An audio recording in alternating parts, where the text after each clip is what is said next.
une fois qu'elles ont explosé. Les étoiles ne sont pas censées revenir à la vie, mais certaines étoiles ont en quelque sorte survécu à la grande explosion des supernovas.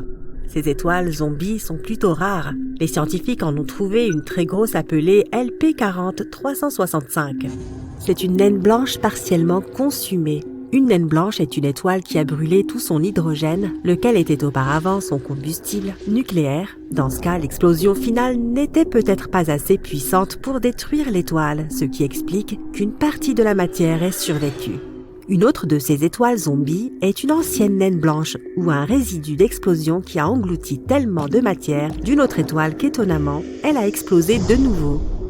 Si tu vas sur la Lune un jour et que tu vois des empreintes fraîches, cela ne signifie pas qu'il y a quelqu'un d'autre avec toi. Les empreintes de pas ou autres marques similaires peuvent y rester 1 million d'années, car la Lune n'a pas d'atmosphère. Il n'y a donc pas de vent qui pourrait lentement effacer ces empreintes. Dans l'espace, tu serais assez fort pour souder 2 pièces de métal ensemble avec tes propres mains. Ok, ça n'a rien à voir avec la force. Tu aurais juste à les presser ensemble et c'est tout. L'oxygène de notre atmosphère forme une fine couche à la surface du métal qui agit comme une barrière. C'est pourquoi ce tour de force, impossible sur Terre, est parfaitement plausible dans l'espace. D'ailleurs, si tu y vas un jour, n'enlève pas ta combinaison hors du vaisseau spatial.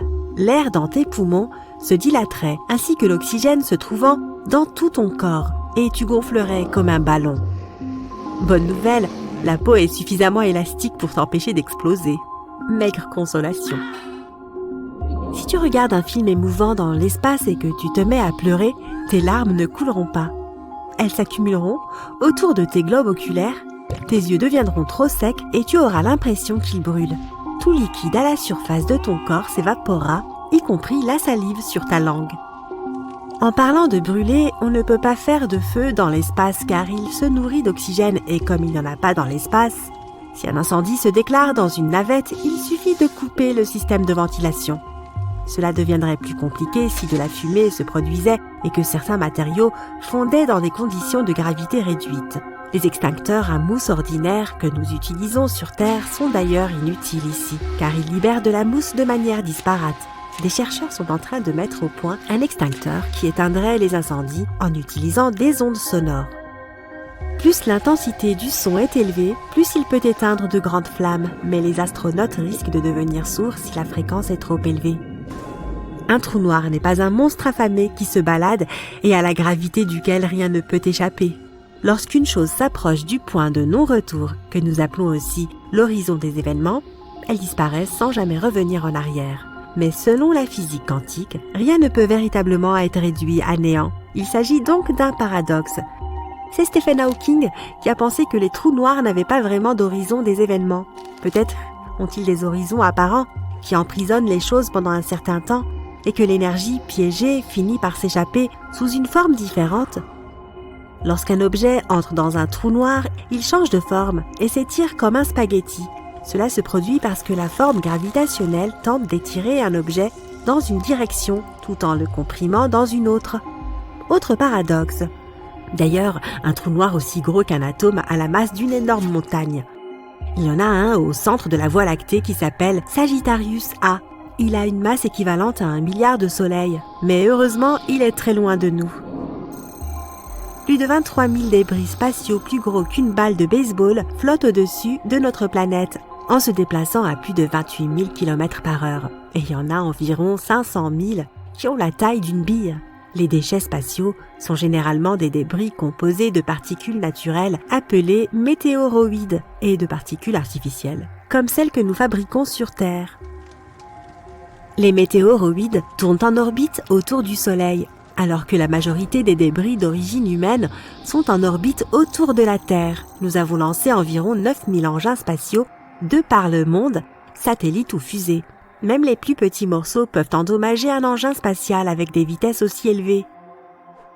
Galaxies, planètes, comètes, astéroïdes, étoiles. Les corps célestes sont des choses que nous pouvons réellement voir dans l'espace, mais ils représentent moins de 5% de l'univers total. La matière noire, l'un des plus grands mystères de l'espace, est le nom que nous utilisons pour désigner toute la masse de l'univers qui nous est encore invisible. Elle pourrait constituer 25% de l'univers. L'énergie noire constitue le reste des 70% de l'univers. Les scientifiques ne savent pas grand-chose à son sujet, mais ils pensent que l'énergie noire pourrait être à l'origine de l'expansion croissante de l'univers, tandis que la matière noire la ralentit. La matière noire n'interagit ni avec nous, ni avec elle-même. Si c'était le cas, nous trouverions des galaxies de matière noire, des planètes de matière noire ou d'autres objets de ce type. Les astronomes ont trouvé par hasard le plus grand trou que nous ayons jamais vu dans l'univers. Il s'agit du vide géant qui s'étend sur 1 milliard d'années-lumière. L'un des membres de l'équipe s'ennuyait et a voulu voir comment les choses se passaient dans la direction du point froid. Il s'agit d'une anomalie dans la carte du fond diffus cosmologique ou FDC. C'est une faible lueur qui tombe sur notre planète depuis différentes directions et qui remplit l'univers. Elle traverse l'espace depuis près de 14 milliards d'années, comme la rémanence qui s'est produite après le Big Bang. Mais au lieu du FDC, ils ont réalisé qu'il y avait une zone immense, beaucoup plus froide que ce à quoi ils s'attendaient. L'équipe a tenté de chercher des signaux radio, mais en vain. Cela signifie qu'il n'y a ni galaxie, ni amas cosmique, et à cause de ce froid, il n'y a pas non plus de matière noire ni de matière tout court. Donc le vide géant est juste vide, et les chercheurs pensent qu'il pourrait être constitué d'énergie noire. La lumière peut tout de même le traverser, et ce n'est pas la seule zone vide de l'espace, mais c'est la plus grande connue. La zone autour d'une étoile est habitable lorsqu'elle n'est ni trop froide ni trop chaude pour trouver de l'eau liquide sur les planètes environnantes. Imaginons que notre planète se trouve là où est Pluton. Étant trop loin du Soleil, nos océans et notre atmosphère seraient gelés. Mais si la Terre était à la place de Mercure, nous serions trop proches du Soleil et l'eau de notre planète s'évaporerait. Une telle zone habitable est appelée la zone boucle d'or.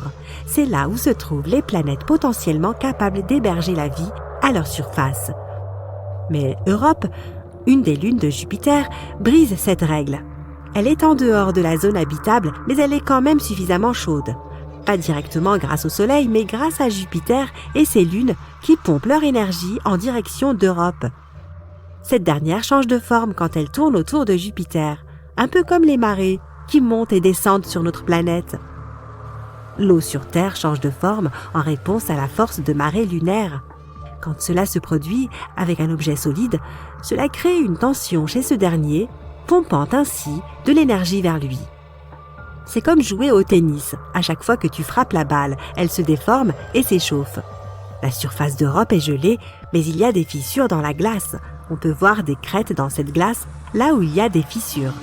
Ensuite, ces morceaux de glace se déplacent et gèlent de nouveau.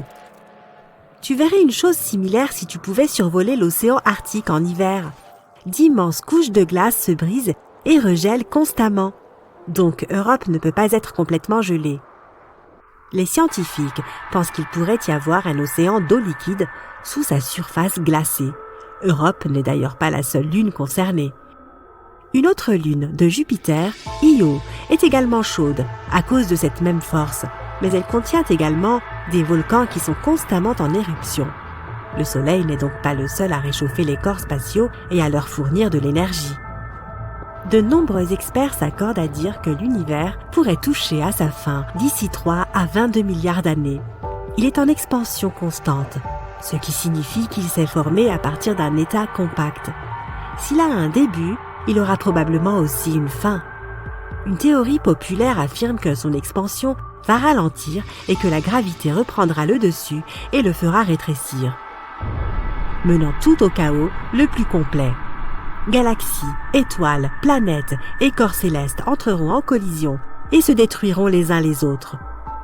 C'est comme un Big Bang inversé, sauf que cette fois, tout sera comprimé. Eh bien, sur cette note joyeuse, je vous souhaite à tous de voir la vie du côté le plus sympa.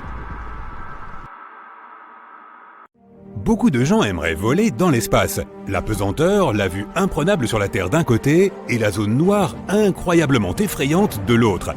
Oui, tout cela est super, mais n'oublie pas que ce voyage peut se transformer en cauchemar. Manque d'oxygène, flotter dans l'espace et rester dans un vaisseau spatial pendant une longue période sans savoir quand tu pourras rentrer chez toi. C'est ce qui est arrivé à un astronaute russe. Son séjour dans l'espace est l'un des plus longs au monde. Sergueï Krikalev, 33 ans, ingénieur spatial, a passé 311 jours en apesanteur dans la station spatiale Mir. Mais ce n'est pas la partie la plus intéressante de cette histoire. Le long voyage de Sergueï a commencé le 18 mai 1991. Ce jour-là, il a embarqué dans un vaisseau de transport et est parti dans l'espace vers la station spatiale Mir. Le 20 mai, le processus d'amarrage à la station s'est déroulé. Là, en compagnie d'un autre ingénieur, Sergueï a rempli ses fonctions dans l'espace. Ils sont sortis plusieurs fois à l'extérieur, ont effectué des réparations, se sont occupés de la station et ont mené des expériences scientifiques. Quand on a de la compagnie et beaucoup de travail, vivre dans l'espace n'est pas si difficile. Mais les choses se sont gâtées le jour où Sergueï était censé rentrer chez lui. Selon le plan, la mission aurait dû durer 5 mois. Un nouvel astronaute était censé remplacer les anciens. Le vaisseau de transport s'était finalement amarré à la station. Mais le 10 octobre, un seul astronaute est revenu sur Terre. Sergueï est resté seul dans la station Mir. Il a continué à travailler en tant que seul ingénieur de vol de l'équipage. La station ne pouvait pas rester seule. Ils ont dû envoyer quelqu'un pour le remplacer. Il n'était pas prêt pour un si long séjour dans l'espace. Il ne s'était pas entraîné pour cela. Mais il n'avait pas le choix. Il ne pouvait pas quitter la station comme ça. Un mois s'est écoulé. Ils ont informé Sergueï qu'il rentrerait bientôt chez lui, mais quelque chose s'est produit que personne n'attendait. Le 25 décembre 1991, c'était la chute de l'URSS. Ils ont contacté Sergueï et lui ont dit qu'il ne pouvait pas revenir dans son pays, puisque le pays qui avait promis de le ramener chez lui n'existait plus. En effet, pendant ce temps, une grande crise avait éclaté en Russie. Le retour du cosmonaute était impossible, car personne n'avait l'argent pour le faire. Imagine la situation de Sergueï. Tu es à des centaines de kilomètres de chez toi, dans l'espace noir, complètement seul, et tu n'as aucune idée du nombre de jours qu'il te reste à passer là-bas. Les jours s'écoulaient lentement, les semaines, puis le mois a passé. Cela aurait été beaucoup plus facile si être dans l'espace n'était pas dangereux pour la santé. Mais dans des conditions d'apesanteur, le corps humain subit de sérieux dommages. D'abord, il y a un affaiblissement des muscles. Le corps ne reçoit pas la charge nécessaire dont il a besoin et les muscles sont constamment dans un état de relaxation, ce qui entraîne une dystrophie. Certes, les astronautes font une série d'exercices tous les jours, mais cela ne suffit pas à maintenir le corps en forme. En plus des muscles, les os commencent à s'affaiblir et la personne devient faible. Même après 6 mois de ce genre de vie, tout astronaute a besoin de beaucoup de temps pour retrouver sa forme antérieure après son retour chez lui. De plus, il y a énormément de radiation dans l'espace, ce qui est dangereux pour les gens. Elles proviennent de plusieurs sources à la fois. La principale radiation provient du Soleil. Sur Terre, nous sommes protégés de ce rayonnement grâce au champ magnétique de la planète. Presque tous les rayonnements s'accumulent dans la haute atmosphère et ne nous atteignent pas. Cette accumulation de rayonnement dans l'atmosphère est néfaste pour les astronautes. Mais le pire rayonnement est celui de la galaxie. Il provient d'étoiles et de galaxies lointaines et a un effet puissant sur tous les êtres vivants. Les radiations provoquent de nombreuses conditions défavorables et détruisent l'organisme au niveau cellulaire. Aujourd'hui, tous les vaisseaux spatiaux et l'ISS sont équipés de boucliers et de revêtements qui réfléchissent les radiations. Mais cela n'offre toujours pas une protection à 100%. Dans l'espace, le système immunitaire de l'astronaute change. Il n'existe aucune condition dans laquelle le système immunitaire pourrait s'améliorer. Apparemment, l'absence de nombreuses bactéries et microbes n'a rien d'anormal, mais les défenses de l'organisme s'affaiblissent. La personne devient plus vulnérable aux microbes qui peuvent être apportés par un autre astronaute. Tu as aussi de sérieuses restrictions alimentaires. La nourriture dans les tubes ne contient pas autant de vitamines utiles que dans les produits naturels. Sans vitamines, le corps s'affaiblit encore plus. Et parfois, les astronautes doivent faire des sorties dans l'espace, ce qui n'est pas facile. Une combinaison spatiale est une tenue énorme et inconfortable. Elle contraint tes mouvements et exerce une pression sur ton corps. Le travail dans l'espace peut durer jusqu'à plusieurs heures. Pendant ce temps, tu transpires énormément. L'un des filtres de la combinaison peut être cassé et tout le liquide libéré par le corps peut se répandre dans la combinaison et atteindre ton visage. Tu peux avoir les yeux humides. Les gouttes perturbent ta vision. Des milliers de dangers peuvent guetter un astronaute lors d'une mission dans l'espace. Imagine que tu fais des réparations et que quelque chose ne va pas. La clé à molette saute du boulon et elle s'envole par exemple. Tu essaies de l'attraper et tu t'éloignes sans t'en apercevoir du vaisseau. Tu attrapes le boulon, mais ton corps s'envole déjà. Tu n'as rien à quoi te raccrocher. Mais heureusement, tu as une corde de sécurité. Mais elle peut se détacher de ta combinaison spatiale parce que tu l'as mal fixée. dès que la corde se casse, ton corps change d'angle de vol. Maintenant, tu ne te contentes pas de t'envoler, ton corps tourne à cet instant. La Terre et l'espace noir défilent dans tes yeux. Donc, tu as compris, il existe vraiment des gros risques. Mais rien de tout cela n'est arrivé à Sergueï. Tous les astronautes passent de nombreuses heures à s'entraîner pour être prêts à affronter n'importe quel problème. Ils acquièrent une bonne forme physique et la perdent pendant la mission. Ajoute à tout cela le facteur psychologique. Ton corps s'affaiblit, tu ne peux pas respirer d'air frais, tu ne peux pas voir tes amis et tu n'as pas la possibilité de rentrer chez toi. Une petite couche de parois te sépare du vide froid de l'espace. Tout cela provoque du stress qui affaiblit également l'immunité et nuit au système nerveux. Heureusement, les astronautes suivent également un entraînement psychologique sérieux. Ils sont capables de garder leur sang-froid dans les situations les plus stressantes. Mais lorsque tu es seul dans l'espace pendant plus de 6 mois et que tu ne sais pas quand tu vas revenir, tu peux devenir sérieusement nerveux. Heureusement, Sergueï n'a pas paniqué. Il a accompli ses tâches quotidiennes, s'est entraîné et, bien sûr, s'est ennuyé de son foyer.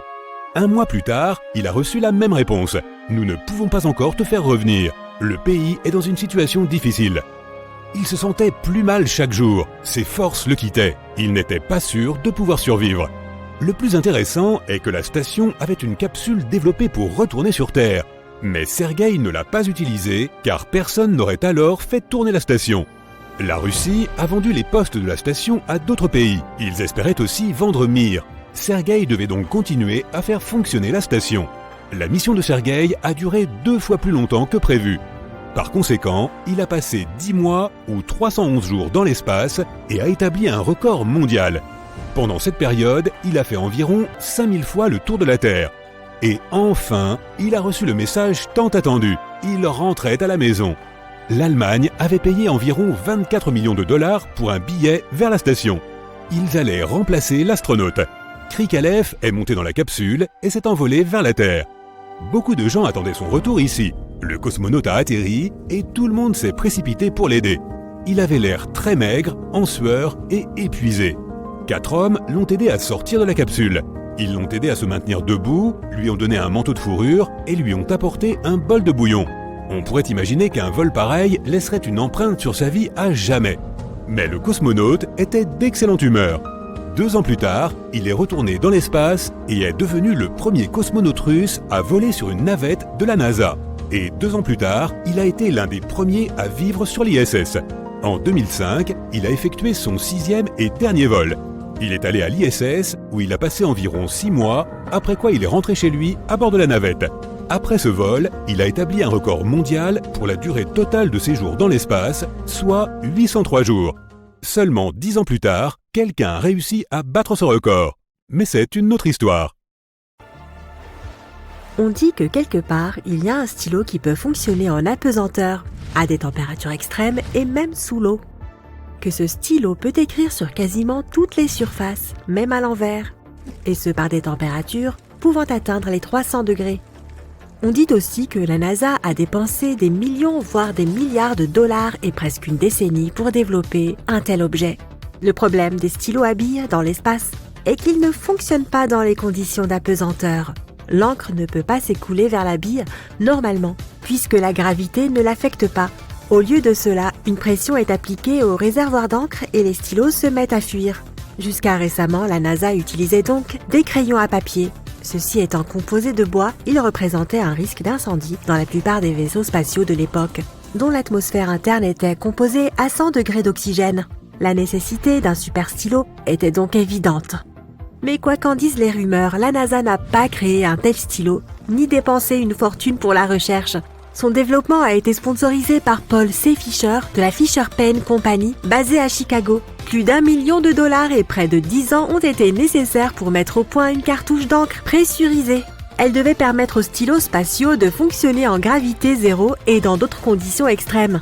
En définitive, ils ont obtenu un stylo qui pouvait s'utiliser à des températures allant de moins 35 degrés à 120 degrés. Impressionnant, n'est-ce pas? Le stylo a été breveté en 1966. 1 an plus tard, après avoir conduit plusieurs tests approfondis, la NASA a entrepris d'en équiper les astronautes des missions Apollo.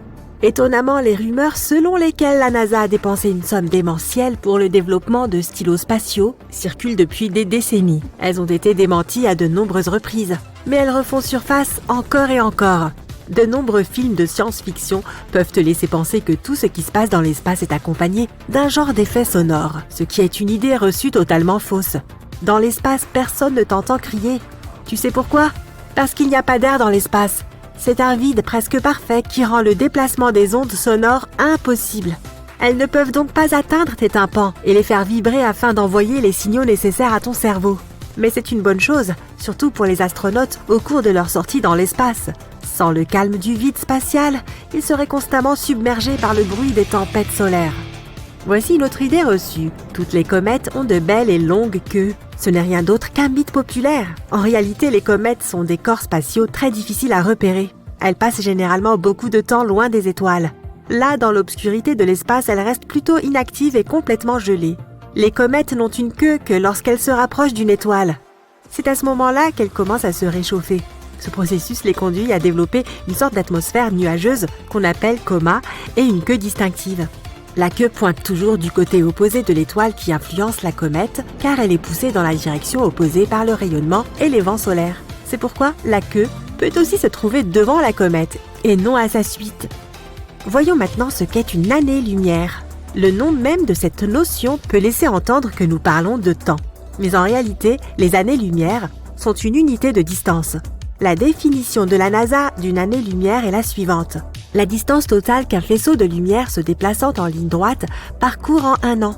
Et comme la lumière se déplace à une vitesse de 300 000 km par seconde, une année-lumière équivaut à presque 9 000 milliards de kilomètres.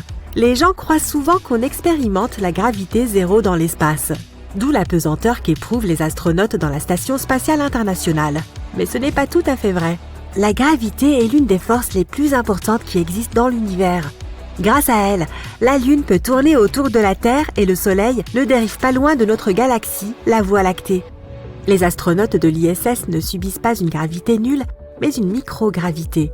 La gravité sur la station spatiale est seulement 10% plus faible que la gravité à la surface de la Terre.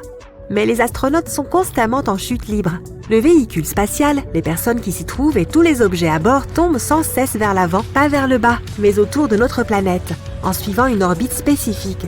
Et comme ils tombent tous ensemble, l'équipage et les objets à l'intérieur semblent flotter. C'est pourquoi les astronautes peuvent déplacer des objets pesant des centaines de kilos du bout des doigts. Et même si la microgravité est souvent appelée gravité zéro, ce sont en fait deux choses très différentes. On peut avoir l'impression que le Soleil est toujours en feu. Du moins, c'est l'impression que donnent les photos. Mais en réalité, notre étoile est une boule géante de gaz. Les réactions nucléaires qui se produisent en permanence dans son noyau font brûler le Soleil. Chaque seconde, des centaines de millions de tonnes d'hydrogène sont transformées en presque autant d'hélium. Durant ce processus, d'énormes quantités d'énergie sont libérées sous forme de rayons gamma. Ensuite, ces rayons se transforment en lumière. En d'autres termes, le Soleil émet effectivement une lumière aveuglante et une chaleur incroyable. Mais il n'est pas réellement en feu, car il n'y a pas d'oxygène impliqué dans le processus. Un humain peut exploser s'il sort dans l'espace sans combinaison spatiale. Eh bien, contrairement à la croyance populaire, enlever une combinaison spatiale pendant une sortie dans l'espace ne sera pas aussi dramatique que ce que l'on voit souvent dans les films. La personne perdra tout simplement conscience en raison d'un manque d'oxygène après 15 secondes de présence dans l'espace sans protection.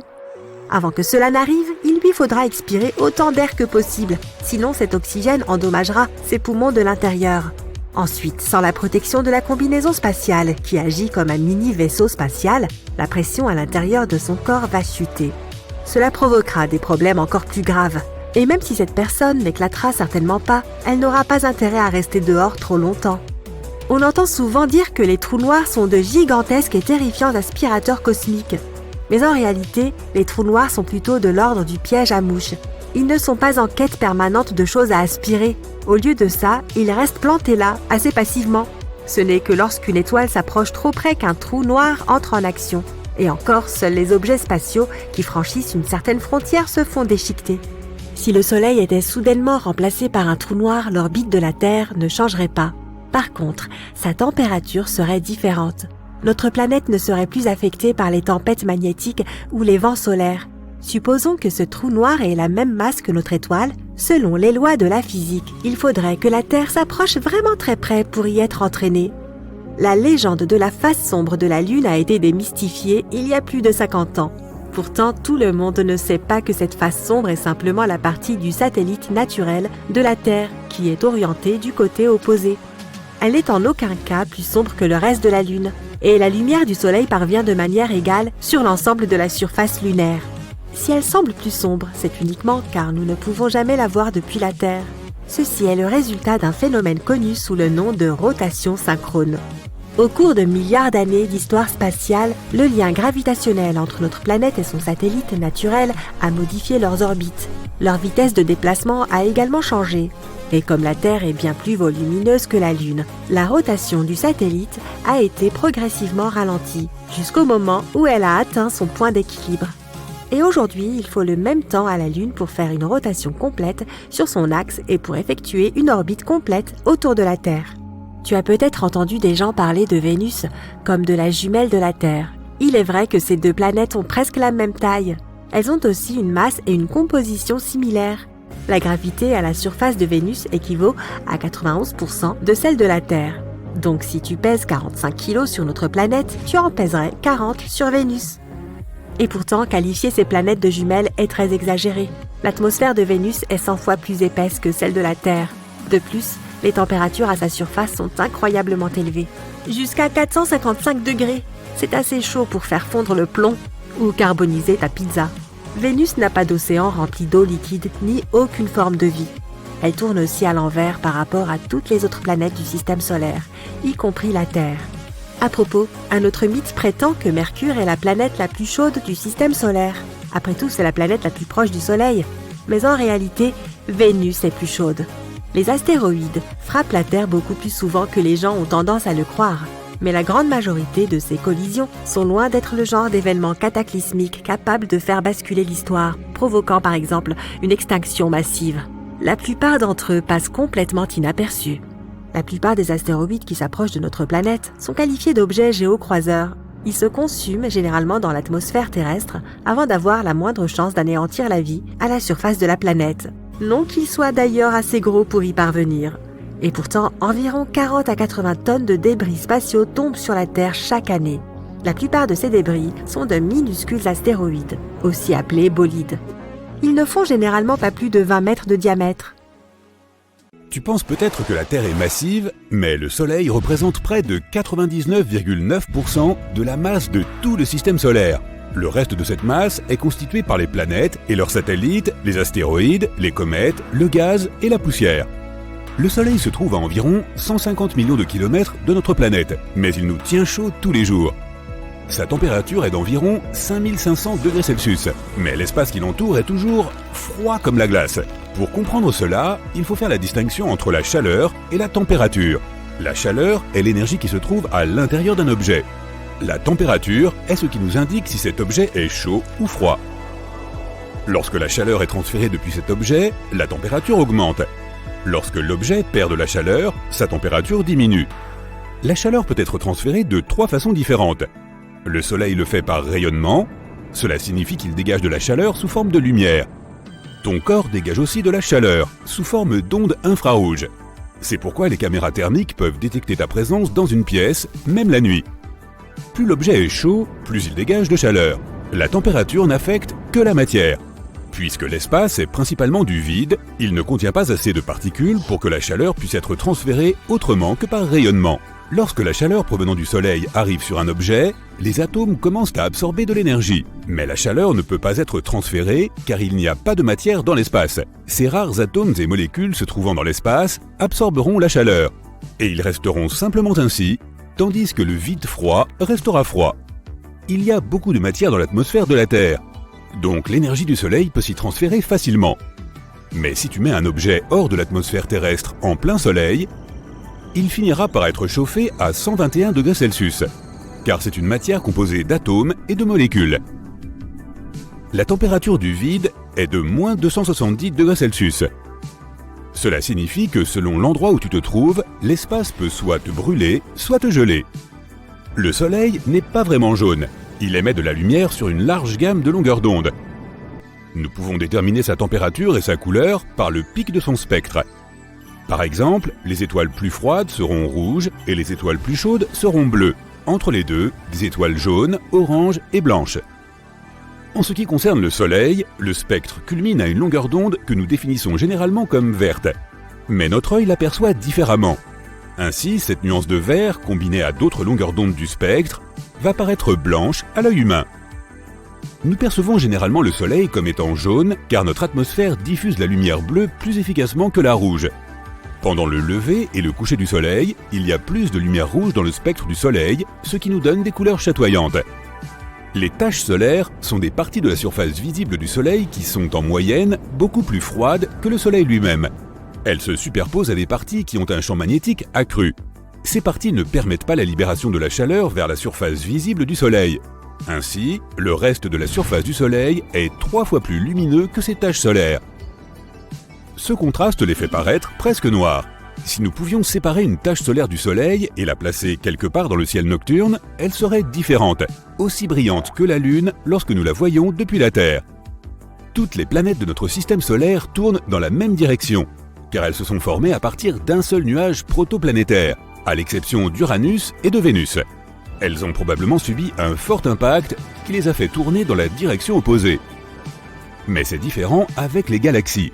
Elles ne se forment généralement pas à partir du même nuage de poussière et de particules. De plus, elles ne sont pas réparties au hasard dans l'espace. Elles se présentent sous forme de filaments, des brins denses et fins de matière noire et de galaxies, avec des vides entre eux. Les protogalaxies sont reliées par des forces gravitationnelles dans de petites zones de l'espace. Cela est probablement dû à la répartition de la matière noire dans l'univers. La matière dans les filaments se déplace en tire-bouchon et va vers la zone la plus dense. Il pourrait donc y avoir une direction commune dans laquelle les galaxies ont tendance à tourner, mais elle est principalement aléatoire. Il est possible que nous mettions un jour au point un ascenseur lunaire. Oui, un câble ancré à la surface de la Lune. Il s'étendrait sur 400 000 km. Nous ne pourrions pas l'attacher directement à notre planète car la Terre et la Lune sont toutes deux en mouvement. Mais nous pourrions le garder haut dans l'orbite de notre planète. Certains chercheurs pensent que nous pourrions construire un tel ascenseur pour quelques milliards de dollars. La Lune possède des ressources que nous pourrions certainement utiliser. Une forme rare d'hélium trouvée là-bas pourrait être utile dans les centrales à fusion de notre planète. Nous pourrions aussi prendre d'autres éléments rares et les utiliser dans les smartphones et le reste de l'électronique. Ainsi, après environ 53 montées et descentes, l'ascenseur pourrait être amorti. Le câble serait aussi épais qu'un crayon, mais son poids serait d'environ 40 tonnes. Il pourrait même être fabriqué à partir du matériau que nous avons déjà sur Terre, sans avoir besoin d'inventer quoi que ce soit. Il pourrait même s'agir d'une combinaison de 2 ascenseurs. Un vaisseau spatial treuillerait un ascenseur depuis la surface de notre planète jusqu'à une station spatiale. Puis, il serait projeté vers la Lune. Il y aurait un autre ascenseur pour finalement le faire descendre à la surface de la Lune. Les planètes de notre système solaire ont des orbites prévisibles et stables, mais des collisions de géantes gazeuses ont pu se produire à un stade précoce lorsque le système planétaire était encore en formation. En cas de collision frontale, 2 géantes gazeuses fusionneraient. Elles ne finiraient pas par perdre leur masse, les matériaux de leurs enveloppes gazeuses ou ceux de leur noyau solide. Une telle collision à une vitesse plus élevée entraînerait la perte de la majeure partie du gaz de l'enveloppe. Et à très haute vitesse, boum, les 2 planètes disparaîtraient. Ce serait différent si la collision n'était pas frontale. Si les 2 noyaux parvenaient à s'éviter complètement, les géantes gazeuses ne fusionneraient pas, mais elles perdraient une partie de leur masse. Les géantes gazeuses pourraient même changer de forme à cause de telles collisions. Les astronomes ont découvert qu'il existait une galaxie extrêmement éloignée de nous qui ressemble à notre Voie lactée. Nous la voyons aujourd'hui telle qu'elle était lorsque l'univers n'avait que 1,4 milliard d'années. Or aujourd'hui, il a 13,8 milliards d'années. Il a donc fallu plus de 12 milliards d'années pour que la lumière provenant de cette galaxie lointaine atteigne notre planète. Cette galaxie est paisible, stable et étonnamment non chaotique, contrairement à toutes les autres galaxies qui étaient assez turbulentes à leur début. Pour quitter la Voie lactée, nous devrions voyager à environ 25 000 années-lumière du centre de la galaxie ou à 500 années-lumière verticalement. Notre galaxie est un disque d'étoiles qui s'étend sur environ 100 000 années-lumière et a une épaisseur de 1000 années-lumière. Le Soleil, son étoile centrale, est situé à mi-chemin du centre de la galaxie et près du milieu du disque dans le sens vertical. En quittant la galaxie, il faudrait aller plus loin que son bord pour s'éloigner du halo qui entoure la Voie lactée, vieilles étoiles, gaz diffus et amas globulaires. Si tu voulais aller encore plus loin pour voir la Voie lactée dans son intégralité, il te faudrait parcourir 48 000 années-lumière verticalement. À l'heure actuelle, nous n'avons même pas de télescope que nous pourrions envoyer là-bas. Il existe des étoiles centrales qui avalent des planètes. Notre système solaire est stable, contrairement à de nombreux autres systèmes planétaires, donc nous n'avons pas à avoir peur que la Terre ou une autre planète change d'orbite et se dirige vers le Soleil. Mais au moins un quart des autres systèmes planétaires avec des étoiles en orbite similaire à notre Soleil ont un passé plutôt chaotique. Dans certains d'entre eux, des planètes se déplaçaient et leurs migrations imprévisibles peuvent avoir perturbé les trajectoires de certaines autres planètes ou même les avoir poussées hors de leur orbite. Cela signifie que certaines planètes sont probablement tombées dans l'étoile centrale.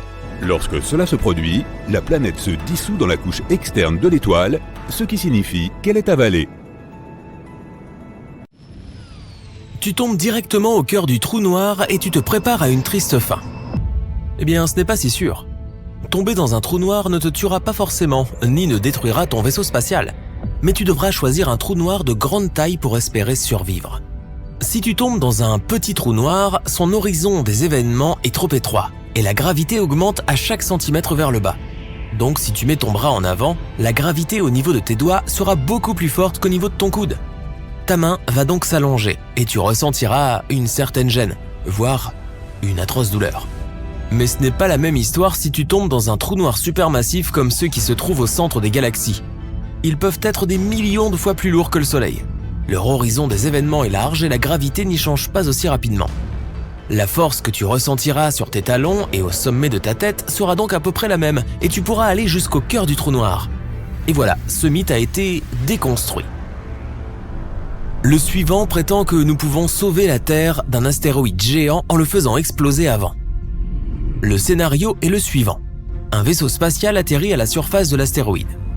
Une équipe d'astronautes y perce rapidement un trou, y laisse un colis piégé et s'envole.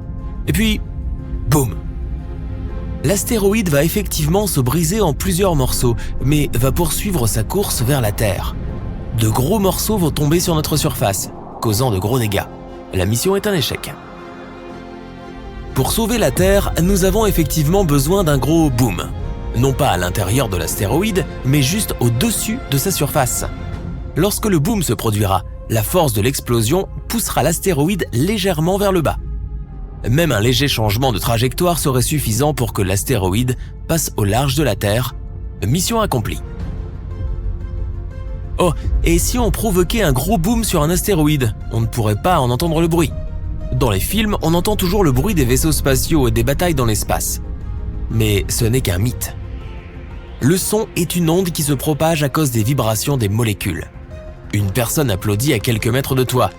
L'onde sonore commence à pousser la première molécule d'air à côté du claquement, puis la deuxième, la troisième, et ainsi de suite jusqu'à ce que l'onde atteigne ton oreille. Pour propager le son, il faut des molécules comme celles de l'air ou de l'eau. Dans notre atmosphère, les ondes sonores se propagent très bien, mais l'espace est un vide, donc il n'y a rien. Tu peux taper bruyamment des mains, il n'y aura tout simplement pas de molécules capables de vibrer et de transporter ce son. Encore un mythe sur les astéroïdes. Il va falloir aller un peu plus loin que l'orbite de Mars. Nous voilà dans une ceinture d'astéroïdes et nous devons constamment esquiver des rochers géants et des blocs de glace. Nous sommes entrés dans un nuage dense d'astéroïdes. En fait, non. Il s'avère que l'espace est immense et que les distances y sont incroyables. Tous les rochers et débris de la ceinture d'astéroïdes ne représentent que 4% du poids de la Lune. Il n'y en a donc vraiment pas tant que ça. Pour comprendre la taille du vide dans l'espace, prenons le cas de la collision entre deux galaxies. Il y a des milliards d'étoiles dans chacune d'elles. Si on les mélange, il est peu probable qu'il y ait des collisions.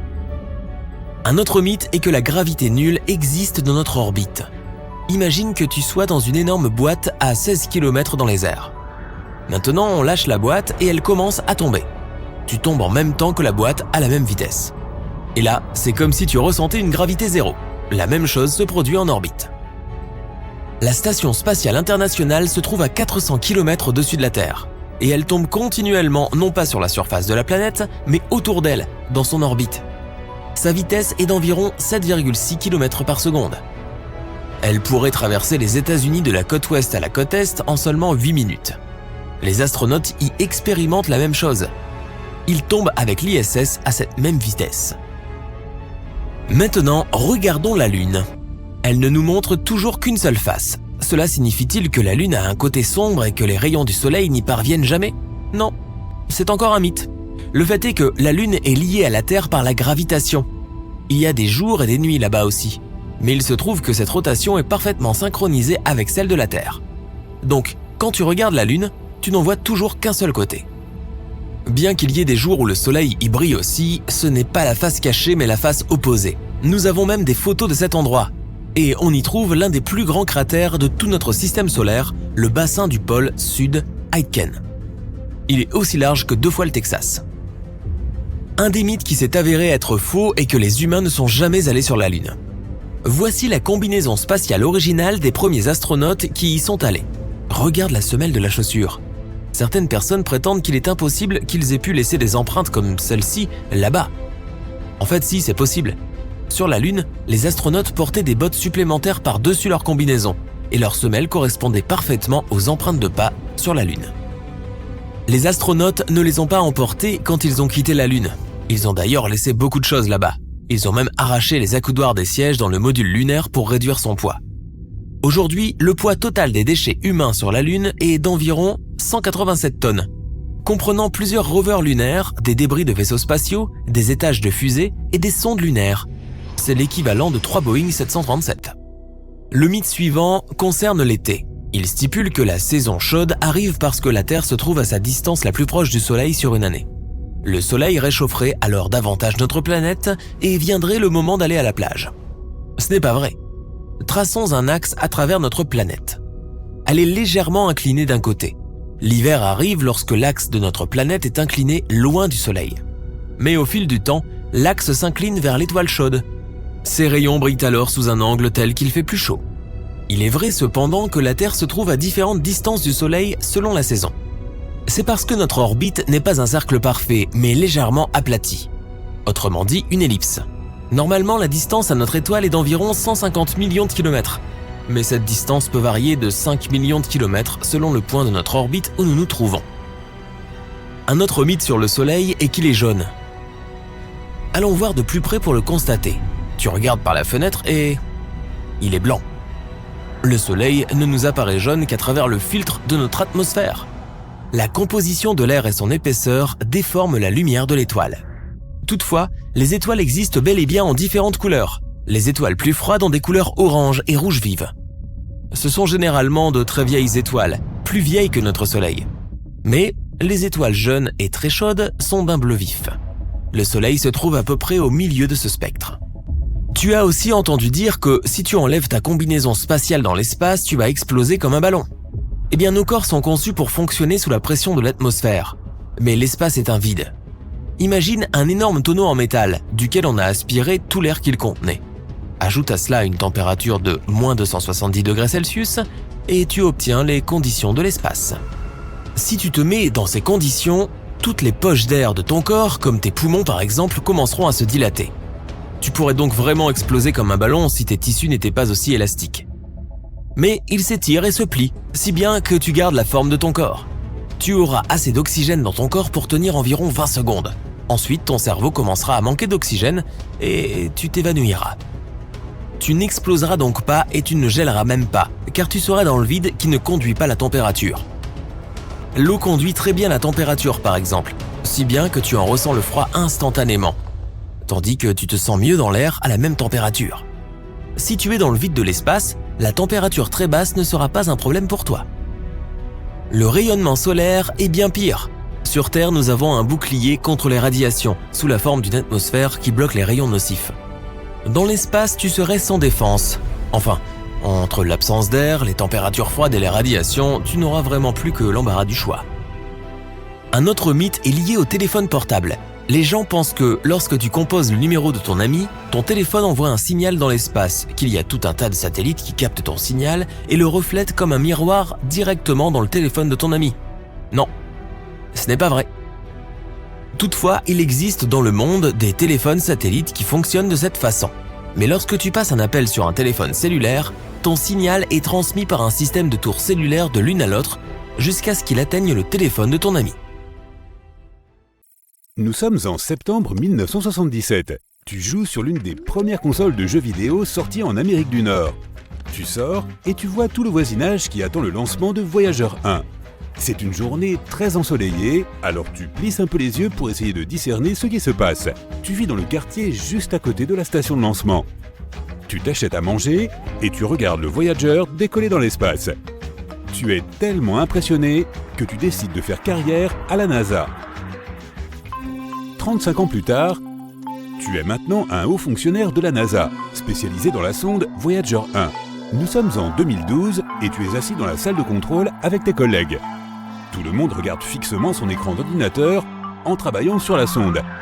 Tu es assis en haut, surveillant tout et t'assurant que les systèmes sont en ordre.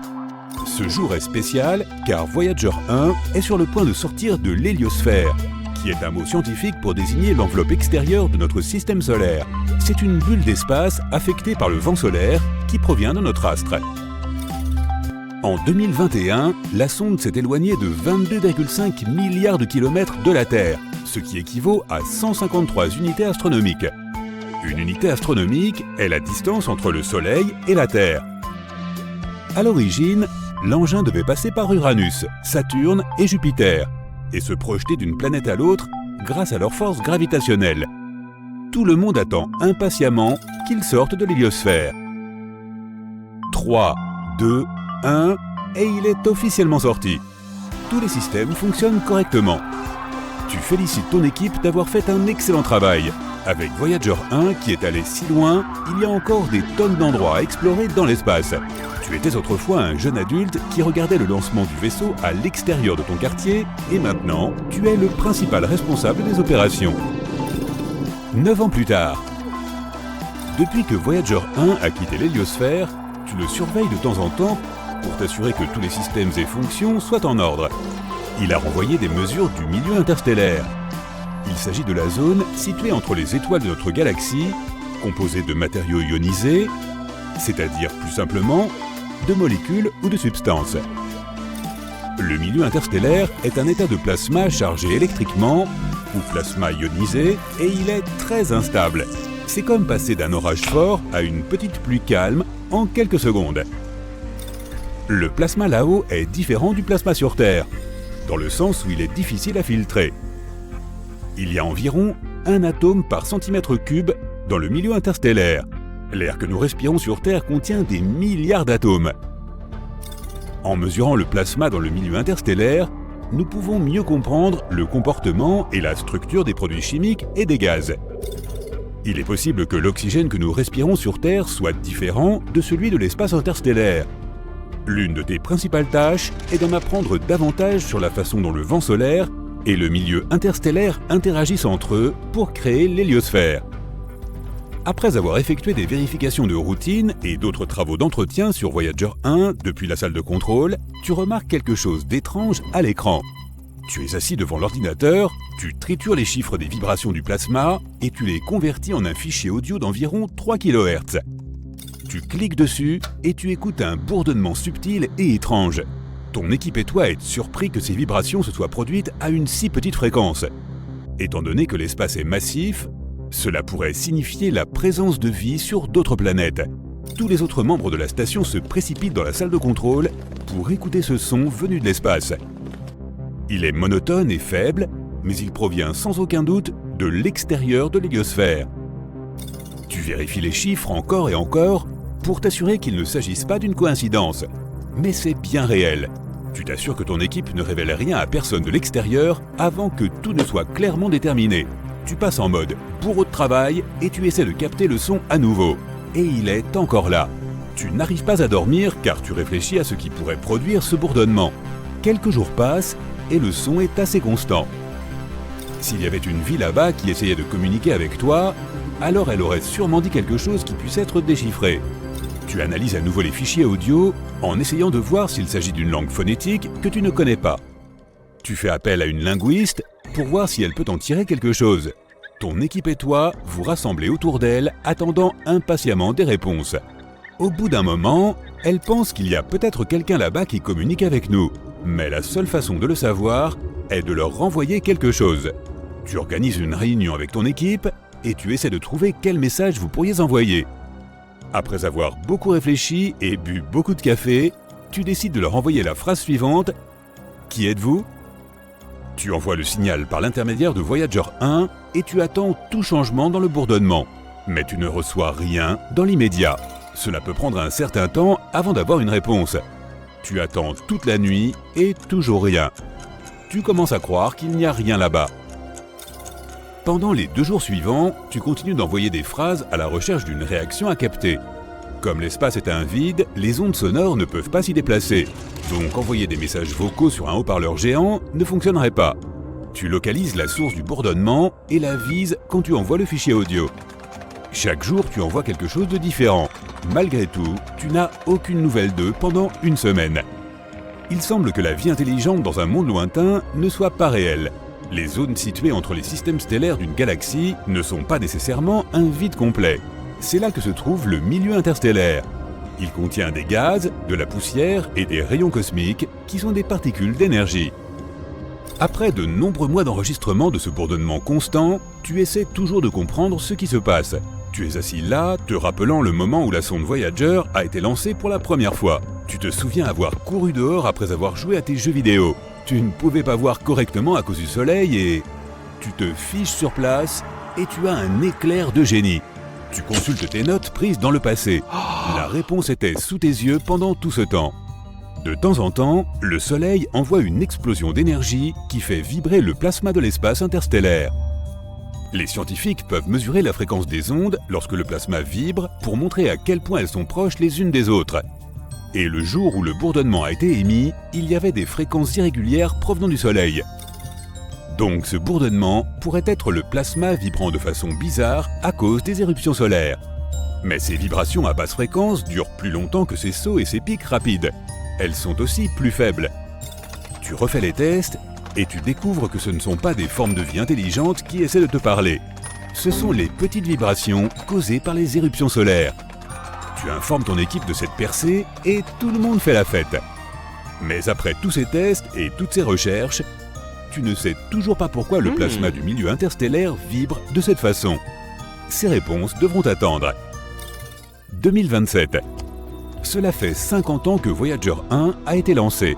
Tu as maintenant un âge avancé et tu viens de prendre ta retraite de la NASA. Tu as créé de nombreuses bourses d'études à ton nom et des programmes pour les jeunes qui veulent en savoir plus sur l'espace et la science.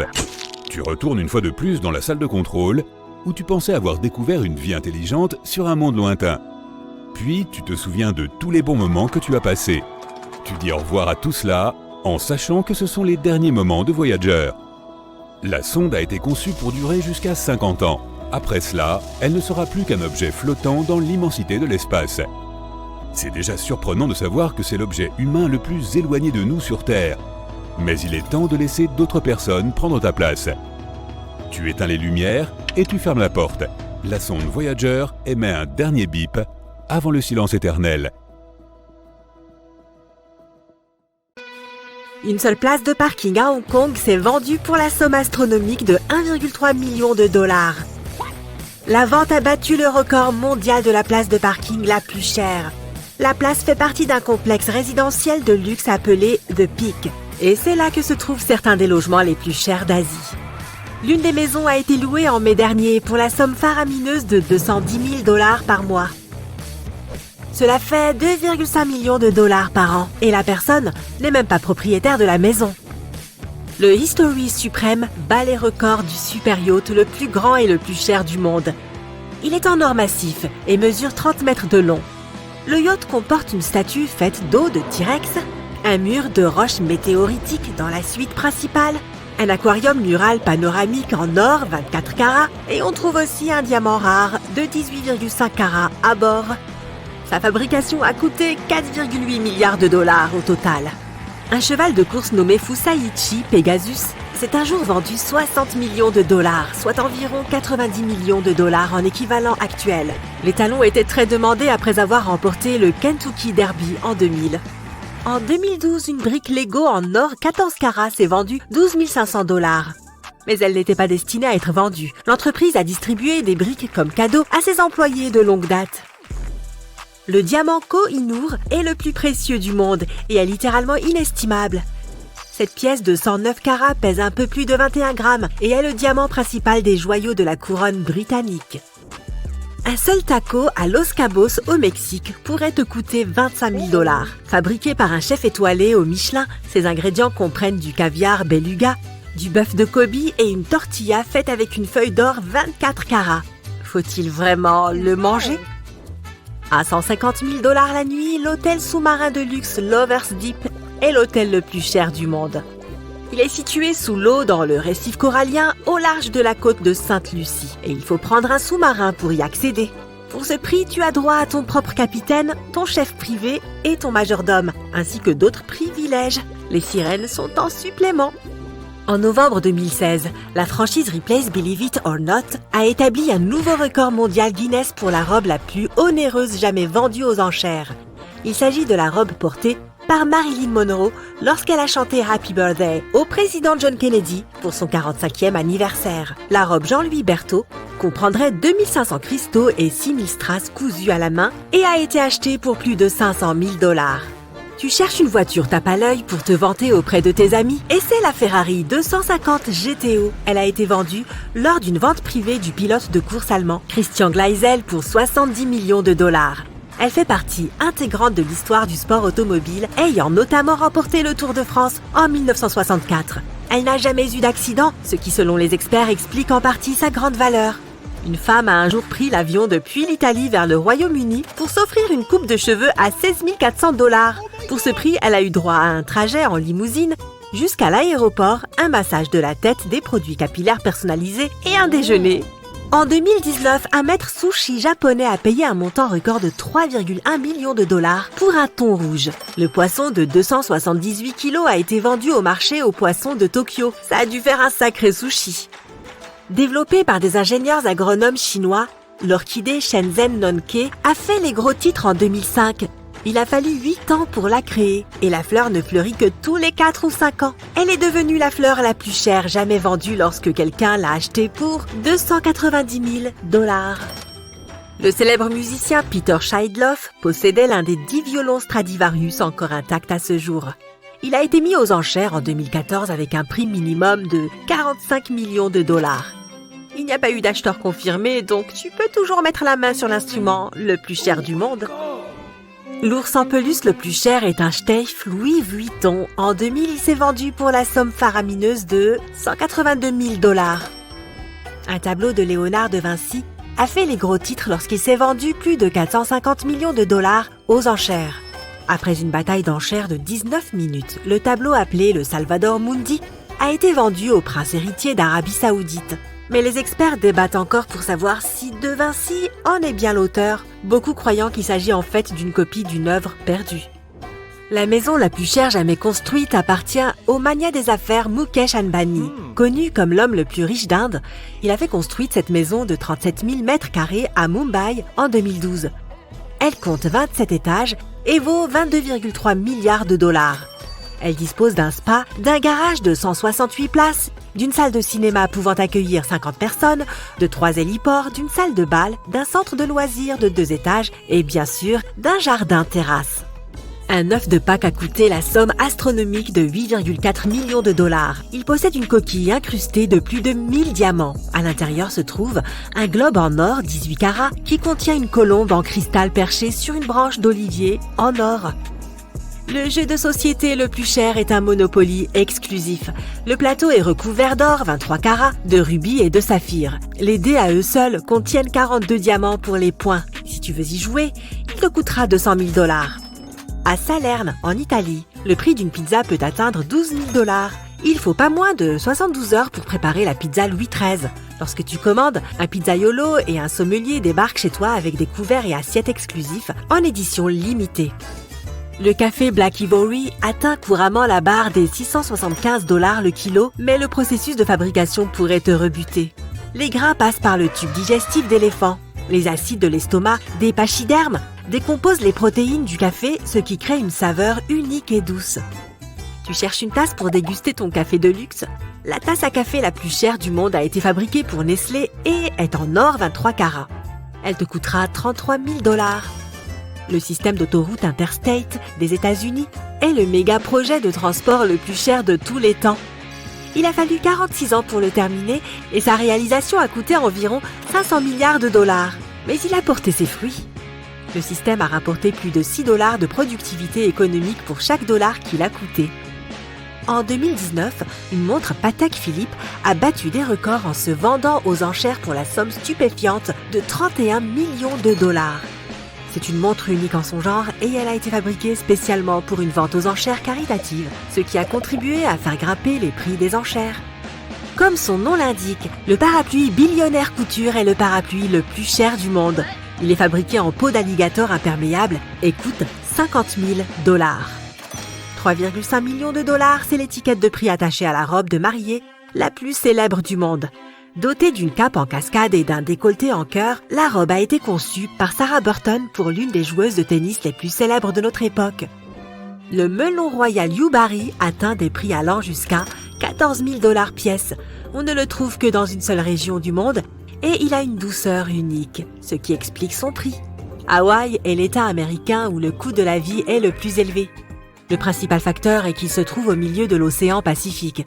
En gros, tous les biens physiques coûtent plus cher car ils doivent être expédiés depuis le continent. La carte à collectionner la plus chère au monde est la carte Topps Mickey Mantle de 1952. Mantle a été champ-centre et première base des New York Yankees de 1951 à 1968. Il a été nommé 3 fois MVP de la Ligue américaine. Seules 3 de ses cartes de collection seraient en circulation. Rob Gow a acheté l'une de ses cartes pour la somme faramineuse de 5,2 millions de $ en novembre 2020. En première place des chiens les plus chers du monde se trouve le Samoyed. Originaire de Sibérie, il est connu pour sa nature très affectueuse. Il coûte entre 600 et 3 000 $. Un gestionnaire de fonds d'investissement a acheté la maison la plus chère de l'histoire des États-Unis. L'homme a acheté les 4 derniers étages d'un immeuble situé à Central Park à New York pour 238 millions de $. Le logement a été vendu non meublé, donc ce prix ne comprend même pas le coût de la décoration, des meubles ou des installations. Le même homme détient aussi les records des achats de maisons les plus chers à New York, en Floride et dans l'Illinois. La moto la plus chère du monde est la Neiman Marcus Limited Edition Fighter. Elle a été mise aux enchères avec un prix de départ de 110 000 $. Mais comme Neiman Marcus est une chaîne de grands magasins de luxe, elle a reçu une telle couverture médiatique qu'elle a été vendue pour 11 millions de $. La parcelle de terrain la plus chère se trouve en Chine, au 2 Murray Road, dans le quartier central des affaires de Hong Kong. La parcelle a été vendue en mai 2017 pour la somme astronomique de 3 milliards de $. Elle mesure 2900 mètres carrés, ce qui fait que chaque mètre carré coûte environ 1 million de $. Le cabinet Zaha Hadid, architecte, serait en train de concevoir un gratte-ciel de 36 étages pour l'occuper. Certes, il n'y a rien de plus excitant qu'une bataille spatiale pleine de lasers qui traverse l'obscurité du vide intersidéral et provoque de joyeuses flambées. Mais ce n'est pas exactement ce qui se passe quand quelque chose explose dans l'espace. Celui-ci est essentiellement vide, ce qui signifie qu'on n'y trouve pas d'oxygène comme sur Terre. Et l'oxygène est une composante indispensable de tout processus de combustion. Tu vas me dire que les étoiles brûlent et explosent en supernova, mais ce n'est pas tout à fait vrai non plus. Les étoiles ne consomment pas d'oxygène, elles ne brûlent donc pas, mais elles sont le théâtre de constantes réactions thermonucléaires. Un vaisseau spatial ne pourrait par conséquent exploser de cette manière que s'il transportait une centrale nucléaire. Sans ça, la seule chose que tu verrais serait un bref flash, se dissipant en un clin d'œil. L'oxygène liquide, qui se trouve souvent à bord des navettes spatiales, brûle extrêmement vite dans le vide de l'espace. Quant au boom, l'oxygène joue là ici aussi un rôle crucial. Le son ne voyage que grâce aux molécules d'air qui se heurtent entre elles. Comme il n'y a pas d'air dans l'espace, l'endroit est absolument silencieux. Et ce n'est pas forcément une mauvaise chose. Imagine comme le soleil serait assourdissant si le son pouvait voyager dans l'espace. Malgré ce que beaucoup de réalisateurs de science-fiction veulent nous faire croire, la Lune n'a pas de face sombre. Notre satellite a subi un verrouillage gravitationnel, ce qui signifie qu'il est toujours tourné vers nous d'un seul côté. Le Soleil est beaucoup plus éloigné de nous que la Lune, et nous tournons avec elle autour de lui, réchauffés et éclairés de toutes parts successivement. Cela veut dire qu'une fois de temps en temps, chaque face de la Lune se voit éclairée par le Soleil. Seulement, nous ne pouvons en apercevoir qu'une seule. Alors que les choses semblent en apesanteur dans l'espace, il y a en vérité de la gravité partout. Plus on s'éloigne d'un objet lourd, comme notre planète, plus elle s'affaiblit, mais elle est toujours présente. En fait, il n'y a pas un seul endroit dans l'univers qui ne soit affecté par la gravité de tel ou tel objet cosmique. Tout ce qui a de la masse possède de la gravité. Oui, même toi et moi. Mais les objets dans l'espace sont si massifs qu'ils tirent vers eux les choses plus petites. C'est pourquoi les planètes du système solaire tournent autour du Soleil et pourquoi notre galaxie, la Voie lactée, tourne autour de son propre centre. Les scientifiques pensent qu'il y a là un trou noir supermassif, environ 4 millions de fois plus lourd que le Soleil, qui empêche toutes les étoiles et tous les systèmes de s'écarter les uns des autres. Nos héros de cinéma quittent l'orbite de Mars, abordent leur fidèle navette spatiale et se dirigent vers Jupiter. Ils ont des visages graves et résolus, car ils savent qu'une menace les attend. La ceinture d'astéroïdes. Ils manœuvrent du mieux qu'ils peuvent, esquivant de justesse les astéroïdes qui volent à grande vitesse vers eux, mais l'un d'entre eux les touche quand même. Bon, ce n'est qu'une égratignure, fort heureusement. En bout de compte, nos héros quittent cette dangereuse zone et épongent la sueur de leur front d'une main tremblante. Cela te semble familier ? Eh bien, ça ne pourrait pas être plus éloigné de la vérité. Les astéroïdes de la ceinture situés entre Mars et Jupiter sont si peu nombreux et si éloignés les uns des autres que si tu devais un jour passer par là, il est possible que tu n'en aperçoives pas un seul sur ton trajet.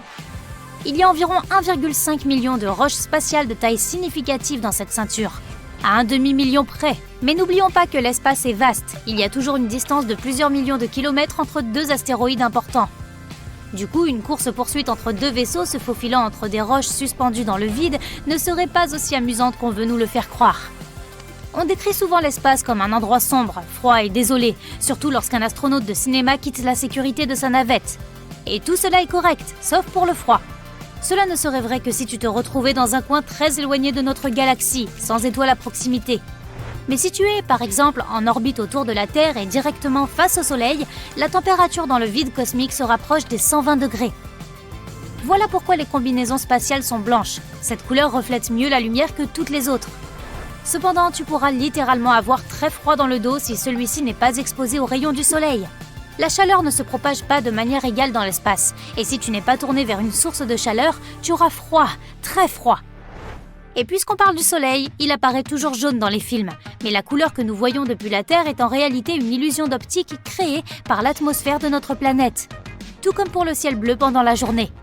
La lumière du Soleil se répand dans l'atmosphère et se distord, ce qui donne des spectacles colorés à l'aube et au crépuscule.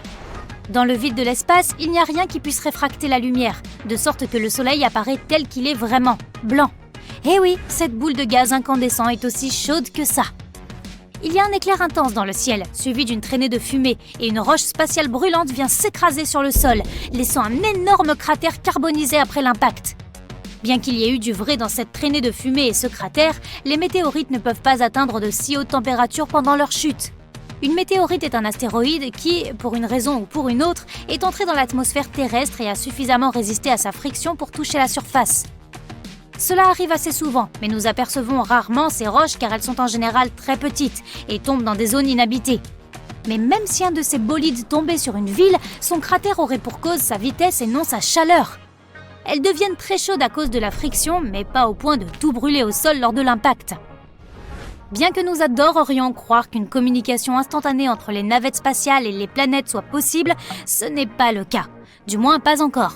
Les systèmes de communication modernes reposent sur les signaux radio et ceux-ci sont assez lents en regard des vastes étendues de l'espace. Il faudrait des années pour qu'un tel signal parcourt ne serait-ce qu'une année-lumière. Alors imagine ce qu'il en serait pour des centaines et des milliers. Si tu voulais envoyer un message vers une galaxie très lointaine, il te faudrait attendre quelques millénaires avant qu'il n'arrive, puis quelques autres milliers d'années avant de recevoir une réponse. Et l'espace n'est pas aussi encombré et rempli d'événements qu'on le présente au cinéma. C'est un endroit plutôt désert, où les planètes, les étoiles et les autres objets sont séparés par des milliards de kilomètres de néant.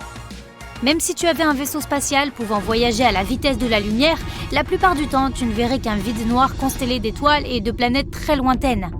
Les distances sont immenses, même entre les objets les plus proches les uns des autres. Pour mieux comprendre, la Lune, que tu peux si bien voir par une nuit claire, se trouve à environ 384 400 km de nous. Cela représente presque 10 fois la circonférence de la Terre. Les moteurs à distorsion peuvent déformer l'espace-temps et te faire atteindre un coin éloigné d'une autre galaxie en un clin d'œil. C'est un des éléments de base de la fiction spatiale. On voit toujours les vaisseaux spatiaux, capables d'une telle prouesse, accélérer instantanément de 0 à plus vite que la lumière. Selon les lois de la physique, les passagers devraient au moins se sentir écrasés dans leur siège. Plus précisément, personne ne pourrait survivre à une telle accélération parce que la gravité serait immense pour le corps humain. Tant que nous n'aurons pas trouvé un moyen de réduire ces effets délétères, il est inutile de songer aux moteurs à distorsion. L'eau n'est pas la ressource la plus rare et la plus précieuse de l'univers. En fait, il y a un énorme nuage à plusieurs millions d'années-lumière de nous et il est entièrement constitué d'eau. Ces réserves seraient suffisantes pour remplir nos océans 140 billions de fois. Et de nombreuses planètes, certaines même dans notre système solaire, semblent renfermer de l'eau liquide. La ressource la plus précieuse dans l'espace est la vie, et un grand nombre d'éléments sont nécessaires à son apparition, pas seulement l'eau liquide. On voit souvent les astronautes s'entraîner sur l'ISS et les vaisseaux spatiaux de science-fiction, et c'est vrai, ils ont besoin d'activité physique. Mais ce n'est pas parce qu'ils doivent être très forts pour travailler dans l'espace. La gravité y est beaucoup plus faible et les astronautes n'utilisent pas autant leurs muscles que sur Terre. Alors quand ils redescendent, la gravité les rattrape implacablement et ils se sentent extrêmement faibles. C'est pour atténuer ces effets qu'ils s'entraînent tous les jours. On dit souvent qu'il est possible de voir des millions d'étoiles par une belle nuit claire, mais c'est loin d'être vrai. On peut en compter environ 3000.